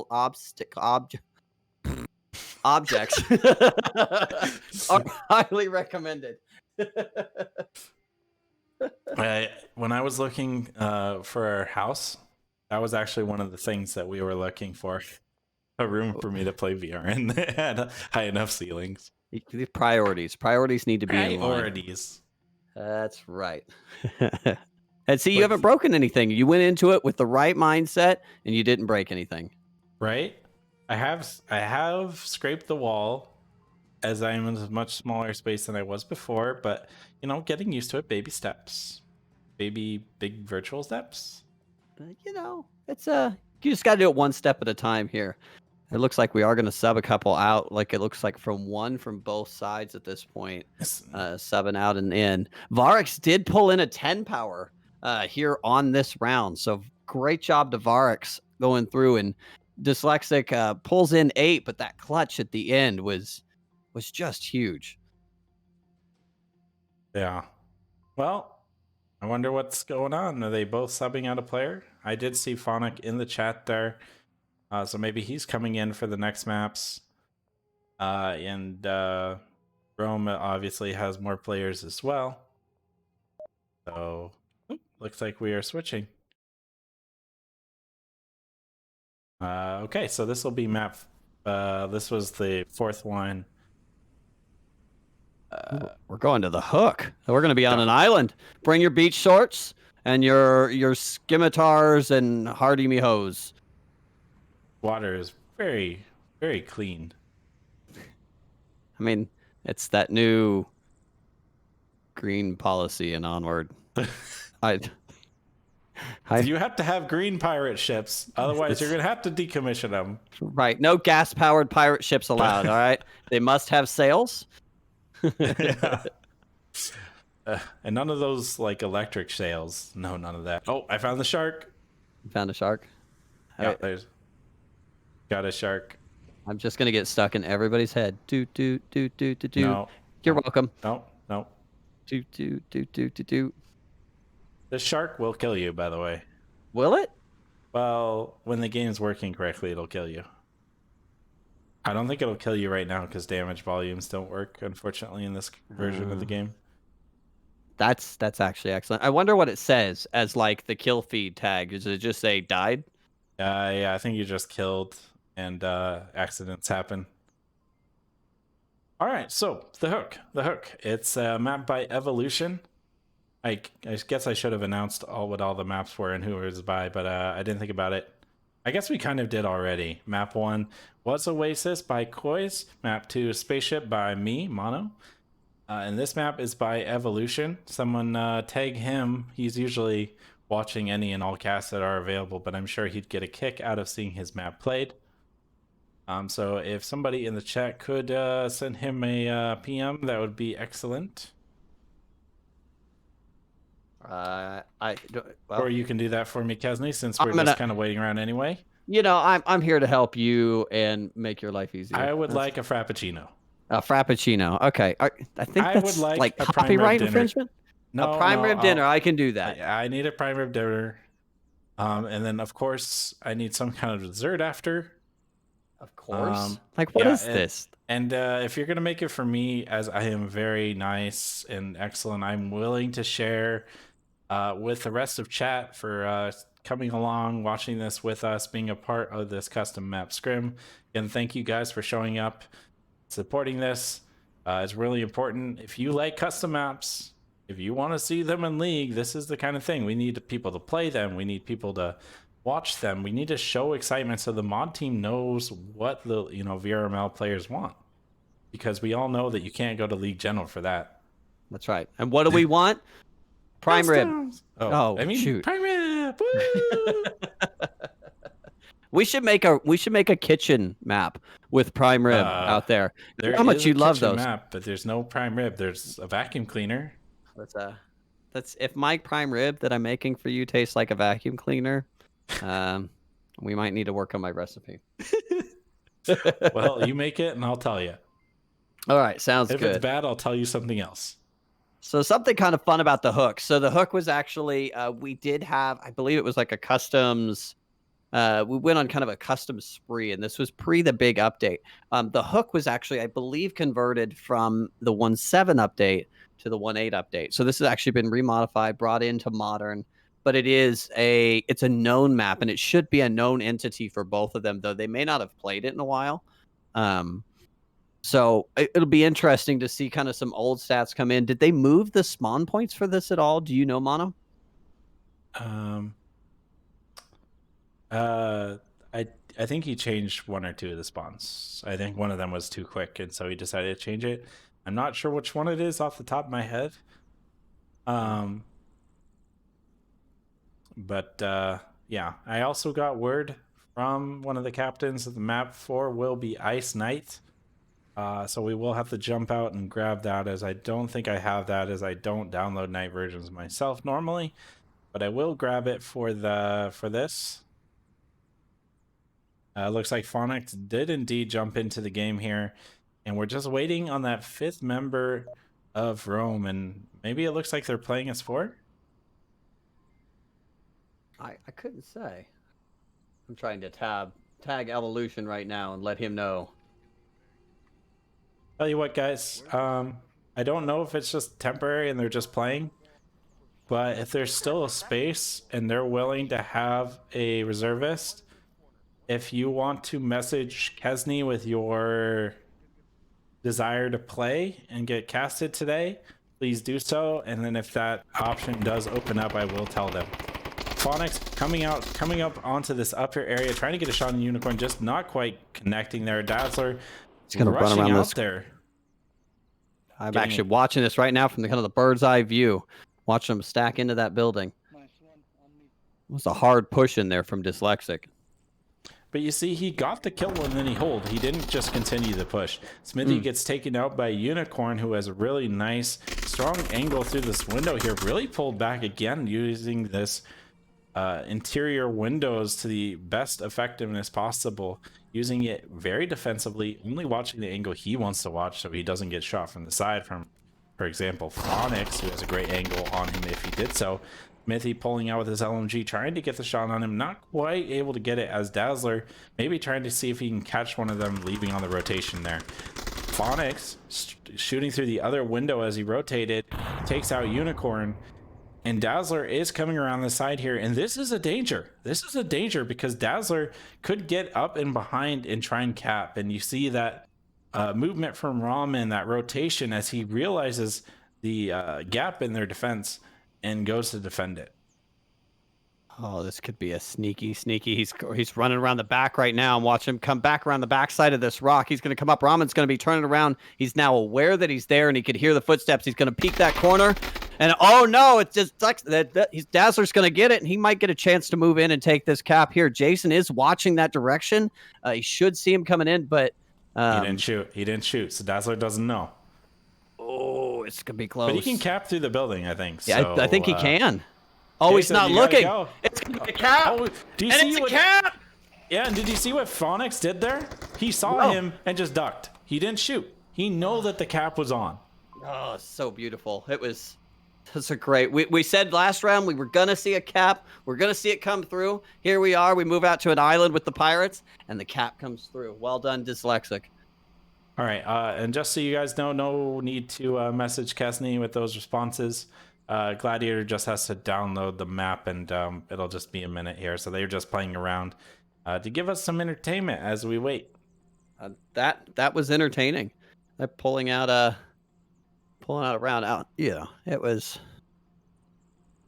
great. What would you liken this map to on the official map pool? So this one would kind of be like the island version of Suburbia, in my opinion. Suburbia, okay. Yeah, so you've got a couple of lanes coming in. It's a lot of kind of window and peak play. So it kind of, to me, would play very similarly to Suburbia. It could be an island bazaar, as suggested by White Fang. I could see a little bit more bizarre, but yeah, when you say it, I could see the Suburbia in it, just with a little bit more verticality in it as well, obviously. But again, some key buildings, it's second stories, really similar to Suburbia. Looks like so Dyslexic is going to post up here on this rock, and we're going to have anybody who comes up through that middle. It looks like they look like they were kind of coming that way and not. But Ramen may see Dyslexic. Ramen and takes him out. Dazzler. Yeah, good shot. Unicorn thought he was being shot at, but he wasn't. Smithy in this really kind of back angle on the back wall here next to the beach. Really interesting spot, actually. We're going to end up... Go ahead. Sorry? I just like his spot. The only danger is if Barracks gets a call out knowing exactly where he is, he could throw a grenade from the backside and take out Smithy. Realistically, Unicorn could throw it too with that rock face in the front. It's going to be pretty forgiving, and it's going to slope down into Smithy's position. So it's dangerous, but it does allow them to get the backside of that objective, and they stacked the front pretty well. But that backside's looking like it could be taken advantage of.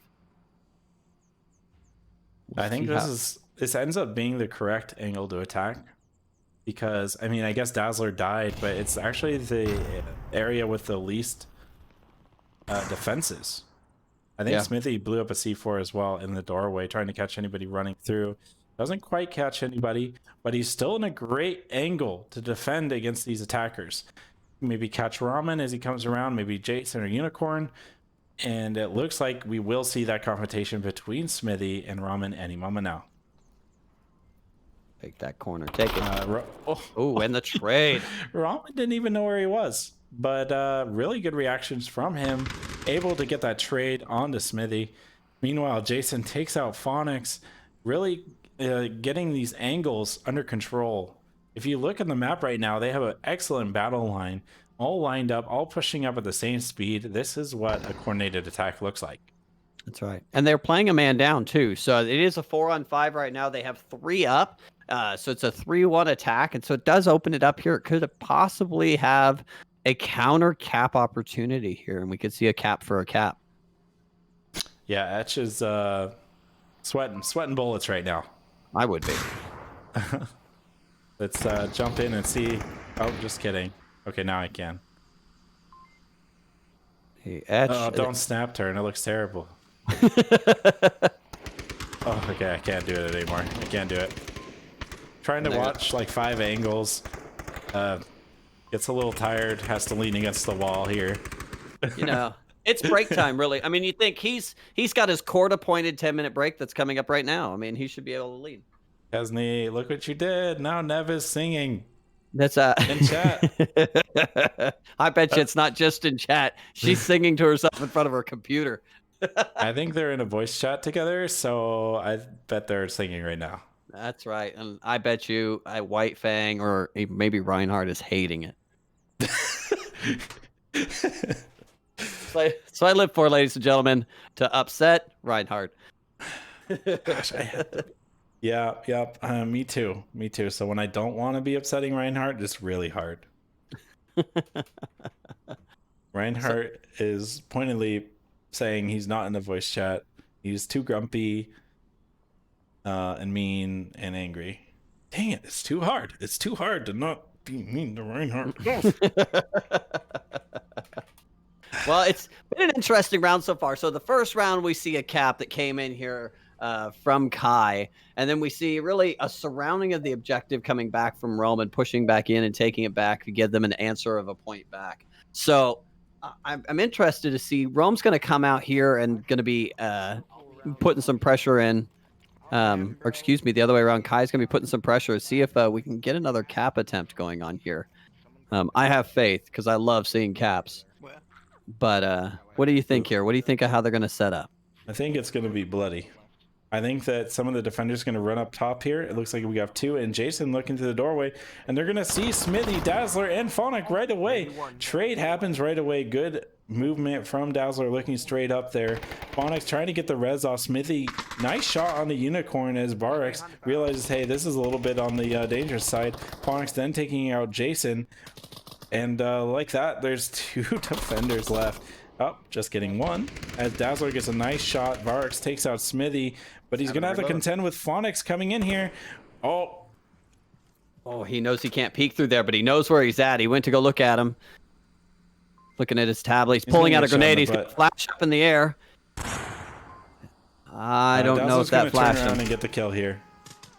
Nice work there. Barks really had no choice there. He needed to die, so they didn't get capped on. Yeah. And there was no way he was going to defend his butt there. Really good attack from Kai. They honestly had the really big high ground they had to deal with here. And this is honestly, once the defender gets up here and starts shooting down, it's extremely powerful. But they did a really great job countering that and getting some really key picks, which allowed them to push forward, put the pressure onto Rome, and ultimately got them the point. I mean, it all started hot and heavy right down that little hallway, and I imagine we'll probably see that here again, although maybe a little more carefully. We keep getting the same spawns. It's just like mirror spawn city. Well, that's customs for you. Is occasionally, unless it's done intentionally. That's the easiest way to control balance, is make sure they come at from the same way. They're going to move up high, it looks like here. Etch and Dyslexic is going to move around. They may have a vision down here on Jason. Ooh, nice shot from Etch taking out Unicorn, but in the meantime, Jason has made it across, but he drops the C4, blowing it up on Jason's head. Not able to kill him, but it does down him, allowing him to quickly, easily rotate around here and get that pick. None of the defender or attackers are ready to support him there. Kind of, consequential. only having 4, but dang, nice grenade Wow. from Dazzler. Really, I mean, that's the power of utility. You're able to take people out in an indirect fashion where not nearly exposing yourself as much as if you peeked out that window and fired your gun at them. And all that, I mean, 2 utility kills. That's powerful. That was that's 2 of them in the same round. And that's great thinking by Etch, and then that throw. I mean, just fantastic. We've been waiting for those to connect the whole first 2 maps. It's fun to see some of these finally start to stitch Well, together. Varix is giving his life up to the shark, but What? it's not going to kill him because damage volumes don't work right now. He just turns around. He's like, shark, please. Varks, you have to fight. There's no way out. I'm You sorry, must do it. Varix. Yeah, I'm sorry, Varix, but you are not worthy of the shark god. That's right. The shark has judged you to see if you're worthy, and he said, no, you need more salt. Meanwhile, Semper decides he's going to get a little bit aggressive here, trying to come out here and take out Varix as he comes around. Those shots really giving his position away, giving Kai the upper hand on that one, giving him the point, making them win this. And now we're going to have to pop out really quick here. We're going to map 4. Again, we're going to have to just grab the map really quick, so stay tuned, guys. We'll be right back.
welcome back everybody. We're about to get started here. We're doing Ice Night for the last map here.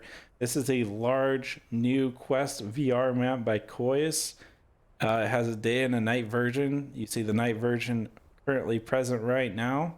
It's a map about rocks. Rocks, bridges, rocks, other bridges. Not Stargate references at all. None of that. Definitely no Stargate references. No Couldn't do copyright that, infringement. There's 'cause no that would- dialing yeah. device, so it can't be. And rocks. I mean, you didn't see that one coming, but rocks. There's rocks. I mean, are they rocks or are they rocks? Sometimes they're rocks, and other times they're rocks. But do they rock you? They don't rock you. They don't move, Kesney. Is that a Canadian flag up there? Yes. Is it? Do This they have is, maple syrup somewhere on the map? If you make a custom map and you're gonna put a Canadian flag up there, there better be maple syrup somewhere on this map. Nexus thinks it's beautiful, and it sure is, friend. Happy Canada. Lights, and I don't see them. I wonder if it just doesn't show very well. But the snow, the effect that he's got going on here, does show through on the cast, and I think it looks pretty nice. Very pretty. Sweet. So I've played this map a few times. This map is about getting on top of said rocks and then running across these really freaking precariously small ladders that are they're like designed for children. And then not falling off, and I've seen people fall off and it was a hoot. And then you have these really strong angles. So we're going to see how these players do use these to their advantage. I don't think either of these teams have played this map very much. So we're going to see how that comes out. We actually see some Dr. Anthrax subbing in for Rome here as well. Gladiator hasn't gotten this map yet, or something's going on, who knows. But if you haven't realized it yet either, this map is absolutely ginormous. I think it's deceptively big. I think it doesn't look as big as it kind of appears to be. The problem is there's not a lot of like your vision lines are really long. Simper's got a long shot here going on. It looks like he's taking on Unicorn now, and Unicorn's trying to peek out around that corner and see if that he can get vision out there across the map onto Simper. But that's a long shot. I mean, you're shooting at peanuts at that point, and then they both have cover and concealment kind of at the same time. I did not expect there to be an engagement that quickly. I'll be honest. Yeah. But look at this. Semper pulls to the other side to see if he can catch any flankers. And he sees Dr. Anthrax, takes the shot, and downs him. Good movement and rotation from him. He has the game sense to know that a team like Rome will be using as much of the map to their advantage as possible and try to get the drop on him. So good move from him. And now Unicorn won't be able to continue that attack, and we'll have to pull around and go a different way. Mono, I want to tell you, I need to interrupt you real quick. Go to camera 2 here. We got, well, he's going to stop now, but we had Dyslexic Dazzler was doing the Macarena and singing to himself as he was hiding behind this barrel. It's all over now. I'm sorry. I should have called it out earlier. I'll get it next time. Oh, no. There we go. He must know that it's a big map, too. Here, we'll do it with him. Hey, Macarena. This is actually quite funny. It reminds me of when I saw Izzy juggling in one stream, waiting for a particular team that was notorious for going slow. Etch is trying to crouch all the way to Anthrax right now. Anthrax, I don't think they know he's still alive. Maybe. Maybe he's clicking right now, telling Unicorn that there's an enemy near him. As you see Unicorn rushing over, trying to get there. And really, he has to win this trade because he doesn't have any time. He's got to continue pushing. That's right. There's no time left in this one. Do they know that he's not confirmed? Are they baiting? I don't know. Smithy getting Ramen, and now is in engagement with Varex. Smithy definitely, I think, has a better angle here But Varix in the darkness might be able to catch him out. Smithy looking at the wrong time, trying to pull a frag to get him. Nice. I would have flashed him, but Varix has already pulled away and moved on, and Smithy is none the wiser. Meanwhile, Unicorn takes out Etch on the far side here. And I think, what is that? Semper is all the way running into their spawn right now. If Marshawk continues this push aggressively and wins some key trades, they could actually get a cap here. It'd be an interesting, kind of turn of events here, as most of the defending team is up and online at the moment. So it'd be a great push from there. Definitely. Unicorn. Darn. And these bridges are so small. I can't get over to the Varix right now where there's going to be an engagement. I'm sorry, I must zoom by. No, it still wasn't enough. Smithy takes out Varix as he tries to pull around and get on the side of Smithy, but just wasn't enough there. And now it's just all up to Varix. Or to Watching Unicorn making a movement here up the wall. Gonna try to kind of sneak up on the side here. Oh, he's been spotted. Look at those tracers, though. That's so pretty. I've never kind of really seen that. The level is flat enough and was in darkness that you got to see that tracer fire really show up, and you see those tracer rounds every like third or fourth bullet really ring out there. It's especially on a dark map, it helps a lot too, because you can see kind of those lighter tracers flying across. Very beautiful. Much wow. Much wow. Much cool. Actually, the map is that snow is actually, I imagine in VR, if you get to see that in your headset, that's probably really nice. It's a good little effect. It makes it feel a little colder as you're climbing around on it. Are they rocks or icebergs? I think they're really actually icebergs, but I don't really know. Rock is a rock, if you ask me. A rock is a rock. If it's a blue rock. I think he custom made these rocks, though. They definitely have that kind of custom look to them. But also, there's a not Stargate. You know what I mean? It's not a dialer. Know. There's no dialer. There's no things. No one can claim copyright infringement. It is a circle on the wall. It looks cool, though. It's definitely a fun series. They don't make TV like they used to. Yeah. Back in your day, all they had was Tom and Jerry anyways. We know. Tom and Jerry was actually pretty awesome for a TV show. It was a great show. A little violent, but yeah. Here we are watching a game about, 5v5 and they're shooting each other. So I don't know what I would be. Pot, meat, kettle, maybe? Yeah. Yeah, let's see. Looks like we had a drop for Rome here. No, come back. Yeah, I wonder what happened to him. Got too cold. I mean, it does look very cold. And I actually learned this just recently. There's no such thing as weather that is too cold, just bad gear. It sounds like something Nev would say. It does sound like something Nev would say, wouldn't it? Because she said it. I credit Nev for that one. Yeah, because she chose to live in specific areas, I mean, I don't know, but it seems like it's a bad idea. I'm cold just looking at this map. Can I put my camera in the water? Can you? There might be a shark down there. Careful, it might eat you. Oh, darn. All right, so this is what the bottom of a map looks like. And this is why you can't let people get down there. Because then they can shoot up and through, and that people literally can't shoot back, and they can't see you. So, I mean, normally you just keep falling and hit the damage volume or fall forever. But you never know. Falling in VR is no fun, anyways. It's kind of something I think we learned early on. Moving the player without their consent tends to be somewhat. We'll say sickening, inducing. It's not a good it's not a good moment. Hey, have you played Payday? I have. So the VR in it is actually not half bad, and there's like 1 or 2 missions where you jump out of a plane.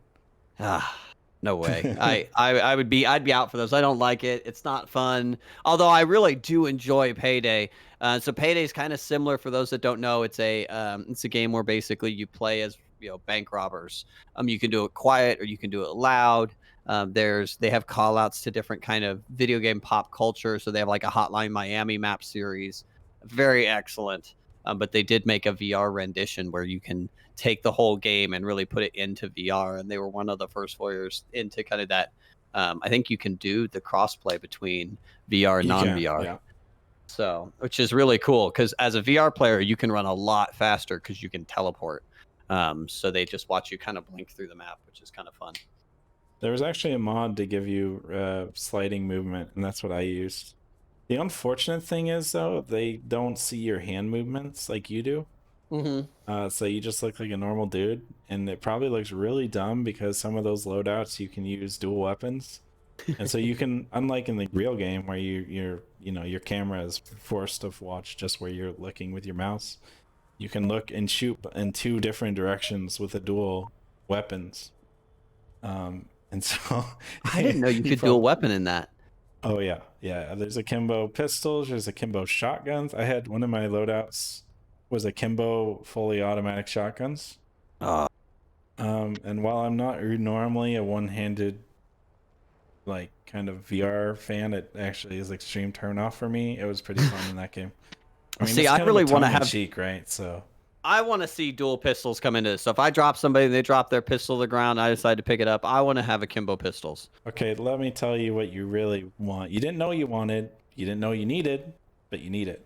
And that is dual shields. Dual shields, dude. Just Dual think you can cover your shields. back and your front the whole time. Yes. Boy, Yes. they didn't suck to take out before. Just imagine if you couldn't sneak up on them anymore. Oh, Varix catches Phonics do a movement here. Etch comes around, gets a shot onto Ramen, not able to quite get him. Dazzler getting the finishing blow there onto Ramen. Varix now all alone, and Dazzler probably aware that he's coming, especially as he's talking with his tablet out. But nice, he just pulls his gun down. That might have been even like a one-handed shot, or maybe just a very quick shot. Either way, nice trade from him, as he definitely had his pants down there, and he was able to bring it back. So good. And Jason's going to fall back, which Phonic was going to come around that corner and they were going to run into each other, or Etch was going to look to the right and would have been standing out and had flanked with Jason. So it was good timing for a fallback, though I don't think either one of them saw each other. Right, but he definitely knows that the attack is coming from that angle, and that's one of the quickest spawns, I think, on this map. Not many people trying to get up high, but it kind of looks like maybe that might be the case with Etch at Smithy right now. Phonic's about to come around this corner here, looking into Unicorn, and they're going to start peeking up against one another. Phonic taking that corner slow. Unicorn really has the advantage here on that slanted roof, but may not be looking the right way. So maybe something that Phonic is going to get the drop on Unicorn is the Unicorn's going to readjust the position and come down to the other line. Phonics now making the cross. If Unicorn pops over now, he's going to see him, and there we go. That strong angle comes into effect there. Phonics not quite able to get him. Shots coming down, though, from an even stronger angle. Etch up on top. He's discovered the high ground. Able to take out Unicorn. High ground for high ground. And we all know that high ground is really the ultimate here. And all the Kool-Aid crew, you've been watching those videos, and there was one that just went out. I don't think that grenade went far enough. No, it didn't. It definitely didn't. There was a lot of ground below him. He could have thrown him, but he decided not to do that. He just said, yep, I just fragged the mountaintop. Another one comes out there. Again, too high, though, with those flashes. They do have a very quick timer there. And if he's not careful, he might get team killed by Smithy. Ooh. Anthrax popping out just in time. Takes out Etch and pulls back so Smithy can't kick him out. But if he continues peeking like this, Smithy might just get the shot on him. Well, we did see finally that high ground, moving on top of that iceberg and really seeing what that power could be kind of coming from up on top. Oh, Smithy misses his shot, giving Dr. Anthrax the opportunity to take him out. Semper with that refrag there. That's the teamwork we like to see. That's what you're going to have to do if you want to compete high in the VRML. Meanwhile, Semper and Jason exchanging blows, neither able to quite get the shot off. You hear the pew pew pew of that silenced gun over there, but still the tracer fire is very bright, especially on this map. It is fun And though. yeah, it's definitely fun. And Semper, though, last man up and in a very known position there. But there we go. Nice shot from Semper, bringing this down to a 1v1. Place your Unicorn, bets. yeah, place your bets here. Unicorn had to rotate, trying to get a confirm and maybe a flank onto Semper. And now, thing is, the onus is on Semper to move up and really be the aggressor here. But nope, Unicorn decides to rotate back to his more safe position, gets taken out by Semper. Good. Definitely some excitement there from our players. I think, you know, Semper, to his credit, is probably one of the more patient players that I've ever played against. And it's terrifying. So just imagine here that you've had, you know, it's 5v5. You got, you know, your team's gone down, the adrenaline's pumping, you know, people are watching you, and you're sitting there on objective, and you know that there's one of them left and there's one of you left. And you can look and you can see that minute on the clock, and you know that you don't have all the angles covered. And the question then goes through your head as a defender, as your blood is racing. What do you do? Do you stay still? Do you cover the angles? Do you know? You think you know where they are, but do you really know where they are? And this starts to mess with your head as you're kind of thinking, maybe I should get into a different position, is what happened there with Unicorn, rotating into that better position. And then Semper just literally sat there. And of course, what happened is opened up that angle as a result. Great patience by Semper, which paid off in that particular case, but it's a risk. You know, Semper only had a minute to move forward. So it's always that trade out. And it looks like we may have had a reset. Is that what happened? Yeah, I thought they only had 2 points, but maybe I missed one. I don't only. Well, we only had the one objective, so it must have been a glitch, and it put a third point on the board. There's no bugs in this game, Casney. I think you should try again. Oh, right. So what happened was the Stargate knockoff portal that's not Stargate.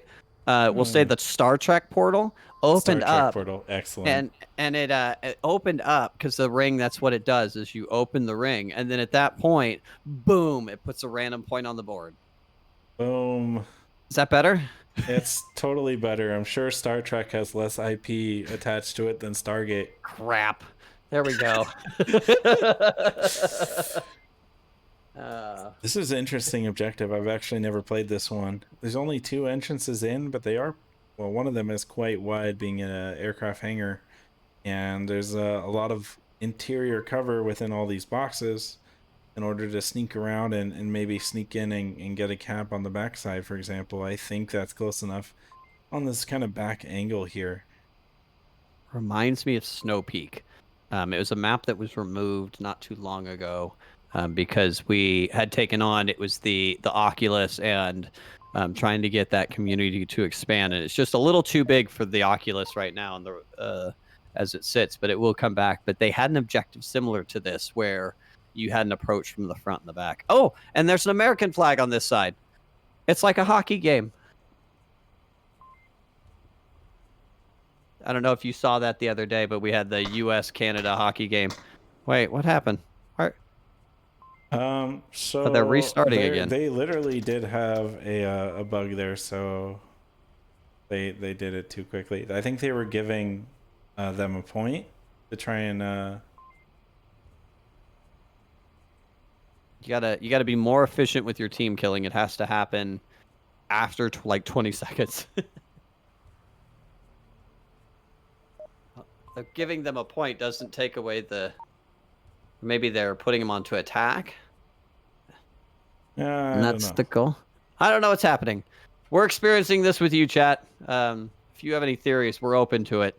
Just hand it in. It did look like it probably inadvertently added another point. This is going pretty quick though for 4 maps.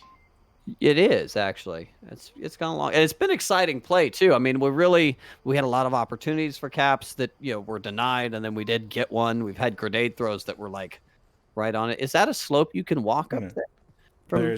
There's a lot of slopes, yeah, that you can go up, and then you get to more of the center rocks. You're gonna have to cross those little ladders that are laid out, and I'm telling you, even when you're not under fire, it's pretty easy to fall off though. I mean, literally, you just go onto my camera here and just pretend like you're a person and like you're running over and you're like looking left and right as you're literally running around over the open. And if you slip, it's Ooh. not a good day. Jason gets the drop on Smithy. They're both firing, I should say, but he comes out on top. Semper, meanwhile, though, is going to try and get this refrag coming around the side here. Ooh. She just needs to pop around this corner. Jason is very exposed. Hess takes out Dazzler, though, in an unfortunate team kill, while Semper makes up for it by taking out Jason. Dazzler needs to get out of the way. That's there's one way that bullet gets there. Yeah, we need to see more Matrix moves from you. That's Dazzler, right. I'm pretty disappointed. This is VR. I mean, it's about as close as you should ever get to real life. All right. Orbit of shame. Orbit of shame on Etch. Shame, killer. shame, shame, Shame. shame, shame, shame, shame. I bet he's really happy now. I bet. I mean, he must feel better. So we do have an interesting scenario here. So Varex is actually just below Etch.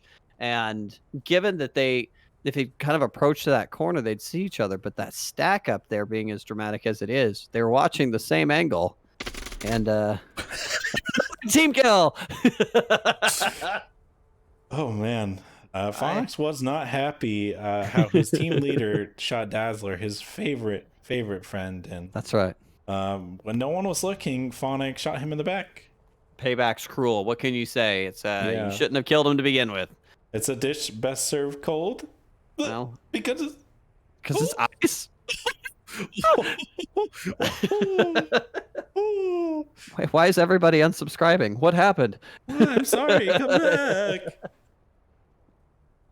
All right. Well, 2 minutes and 30 seconds left. They're 3/4 of the way there. Mark's position, kind of interesting. He kind of has a weak angle until they drop down, in which case it's very strong. But the other part of it is that he doesn't have the opportunity to push the attacker as the defender. He has to wait for them. He has to react. So that can be very strong, or it can be really weak as well, depending on how the attackers choose to move through the level. Peeking up over the top. He's Unicorn took a couple of shots on him here, and it he's gonna throw a grenade. It's gonna go. No. Oh, too far. It's the ground is so slippery because it's ice, and we definitely have those kind of effects in the game. We can make the ground so slippery. That's definitely what happened. I'm not lying. That's right. You're lying. That's right. Do you feel better about it? Like I feel great. Thank you. That was a heck of a throw, though. That was a long arm. Like that was. He was too long of an arm, man. He threw it too far. It's too strong for his own good. Meanwhile, Varex is walking around trying to get the drop onto Semper, who is already rotated and might actually get the drop on Varex. Oh, here we go. Semper coming around the corner here. He is aware of Varex's move here. Does take him out, but doesn't confirm the kill. So Varex will be able to call him out once he gets further away. That said, Roman definitely is going to be aware of his position. Phonics really getting in close to objective, but not close enough. Getting taken out. Semper unceremoniously also being shot by Ramen, who is again in one of those like little sun panels, and which tends to be really strong, and we've seen that a lot this game. It's one of those things I imagine you can't see very well over the top of it. I mean, a black, the Volk has traditionally a black helmet, and so it really matches up there, and you're just looking for a bump, if you will, in the side of that. I'd imagine that's pretty hard to see from their perspective. They don't get the cool outlines that we get here as casters, which makes it stand out a little more obviously. They're having to look at it live time while trying not to get shot. So I could see that being rather strong.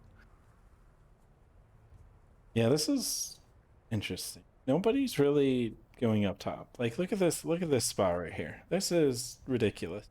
You just run over here. Like, the rock itself is like arrayed and as cover. It's like you have a wall in front of you. You just like fired over this, looking out here. That's super strong. but nobody's really doing that. Maybe We we'll saw a see it little out of bit. here this round. I have faith. We could see it. They slowly fly my camera all the way over I'm actually there. looking at it here right now. You can keep going the slow mobile way if you'd like. I got Unfortunately, you. when you said that, I've already made it. Well, I didn't think go. about that. You should. Maybe you should think for me, okay? I will think for you. So this Thank thing you. on the ground is a it's a rice. It's a new kind of rock. When you mix it with ice, it turns into Ooh, rice. Hmm. rice. And Okay, that's where okay. fried What rice kind of comes rice, from. though? Oh, fried. Mm, Okay, fried I'm is thinking really like delicious. pork fried rice right now. That sounds Okay, good. okay. You need to not okay. Too much food. I'm hungry thinking about it already. Look at What this about? angle on Phonics here. I'm actually watching that right now as well, and it looked like who is that? That's all the way over there. It looked like Jason may have crossed in front. He may have gotten a glimpse of movement, which is encouraging him to stay still. But I that's a don't. long run, laying If on the you ground. actually look at Jason, oh, Unicorn hits himself. Unfortunately, Smithy taking out Jason. These far side flanks have not been historically very good for the attackers as they're extremely exposed, which honestly is something I do actually like because it's really easy to make the flanks the most effective way to attack. Hmm. You have your back to the wall. Oh, Semper shoots Anthrax in the face there. Unicorn gets revived by Ramen, Unicorn, don't shoot yourself this time. Oh, that's gonna be a and team then he kill. teams kill Farix. Oh boy. So these That's dark maps can be confusing.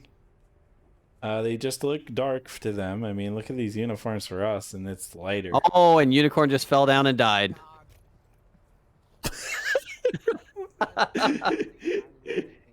Robin just, I think, threw like his tablet into the ocean. He was Tur- gonna jump, but instead he wanted to kill somebody.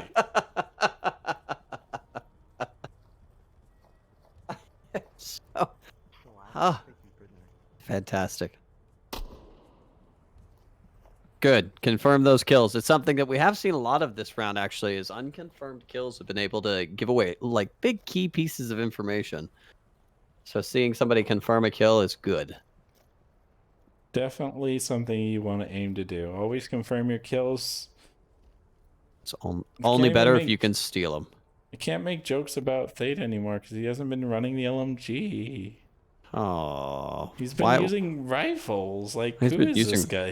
Does he Who have a stole my fever? cult leader? Oh my goodness. We're gonna have to get new Kool-Aid. Grape Kool-Aid. Yeah, It's coming out yeah, to a yeah, cult leader near you. yeah. That's right. Ramen moving with a livelihood right here. That's it. The grenade comes Oh, out. uh, It's if gonna anyone was roll up down the there, hill. take that. The only problem is now they know where he's coming from. That's right. And they have two people watching this angle. This might be all right. Three. Oh my gosh, that's not who I expected to get the kill, but makes sense. Dazzler takes him out there, and technically they gained one more point than they were supposed to, so we'd still have one more round, but good work. I takes the map, and I believe that will be that. Good last set of rounds there. A lot of learning and feeling out a new map that you're not aware of from these two teams. You could definitely see them learning on the fly, and that can be fun too, but it also leads to some pretty funny gameplay that you're not used to seeing, like a lot more team kills, a lot more confusion looking at the tablet, contemplating your life as you think about jumping off the edge. You know, it's a bit of everything. So this has been the custom map scrim by Mono and Kazne. Yes. It's Thank you all been for joining us. Yeah, thank you guys for coming along. Again, I highly implore you to download the custom maps. Try to get them running. You can't just wait for it to happen because it's not going to happen. With the way it is in the game right now, you need to go out there, you need to start the lobby, you need to get people to join or convert a already made lobby. And it takes everybody willing to just spend a little time. Otherwise, we're not going to play the custom maps just straight up.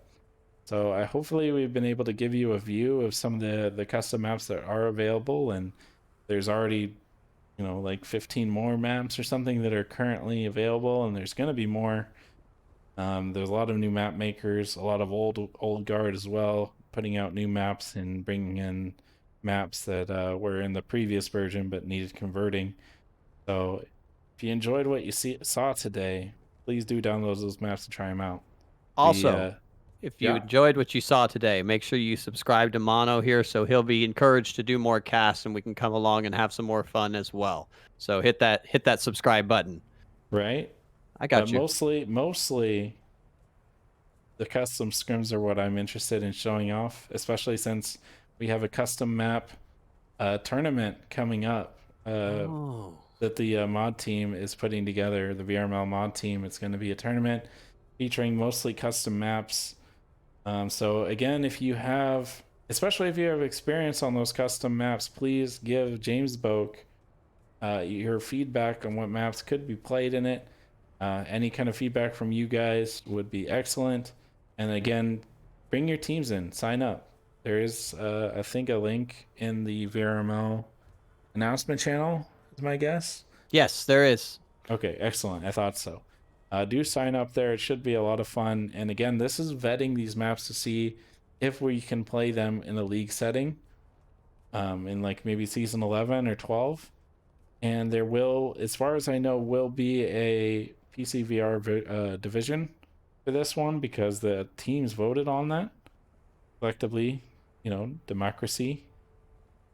So we might see we should see some of these PC VR maps, some of them showcased today, like Spaceship and Oasis, Yeah.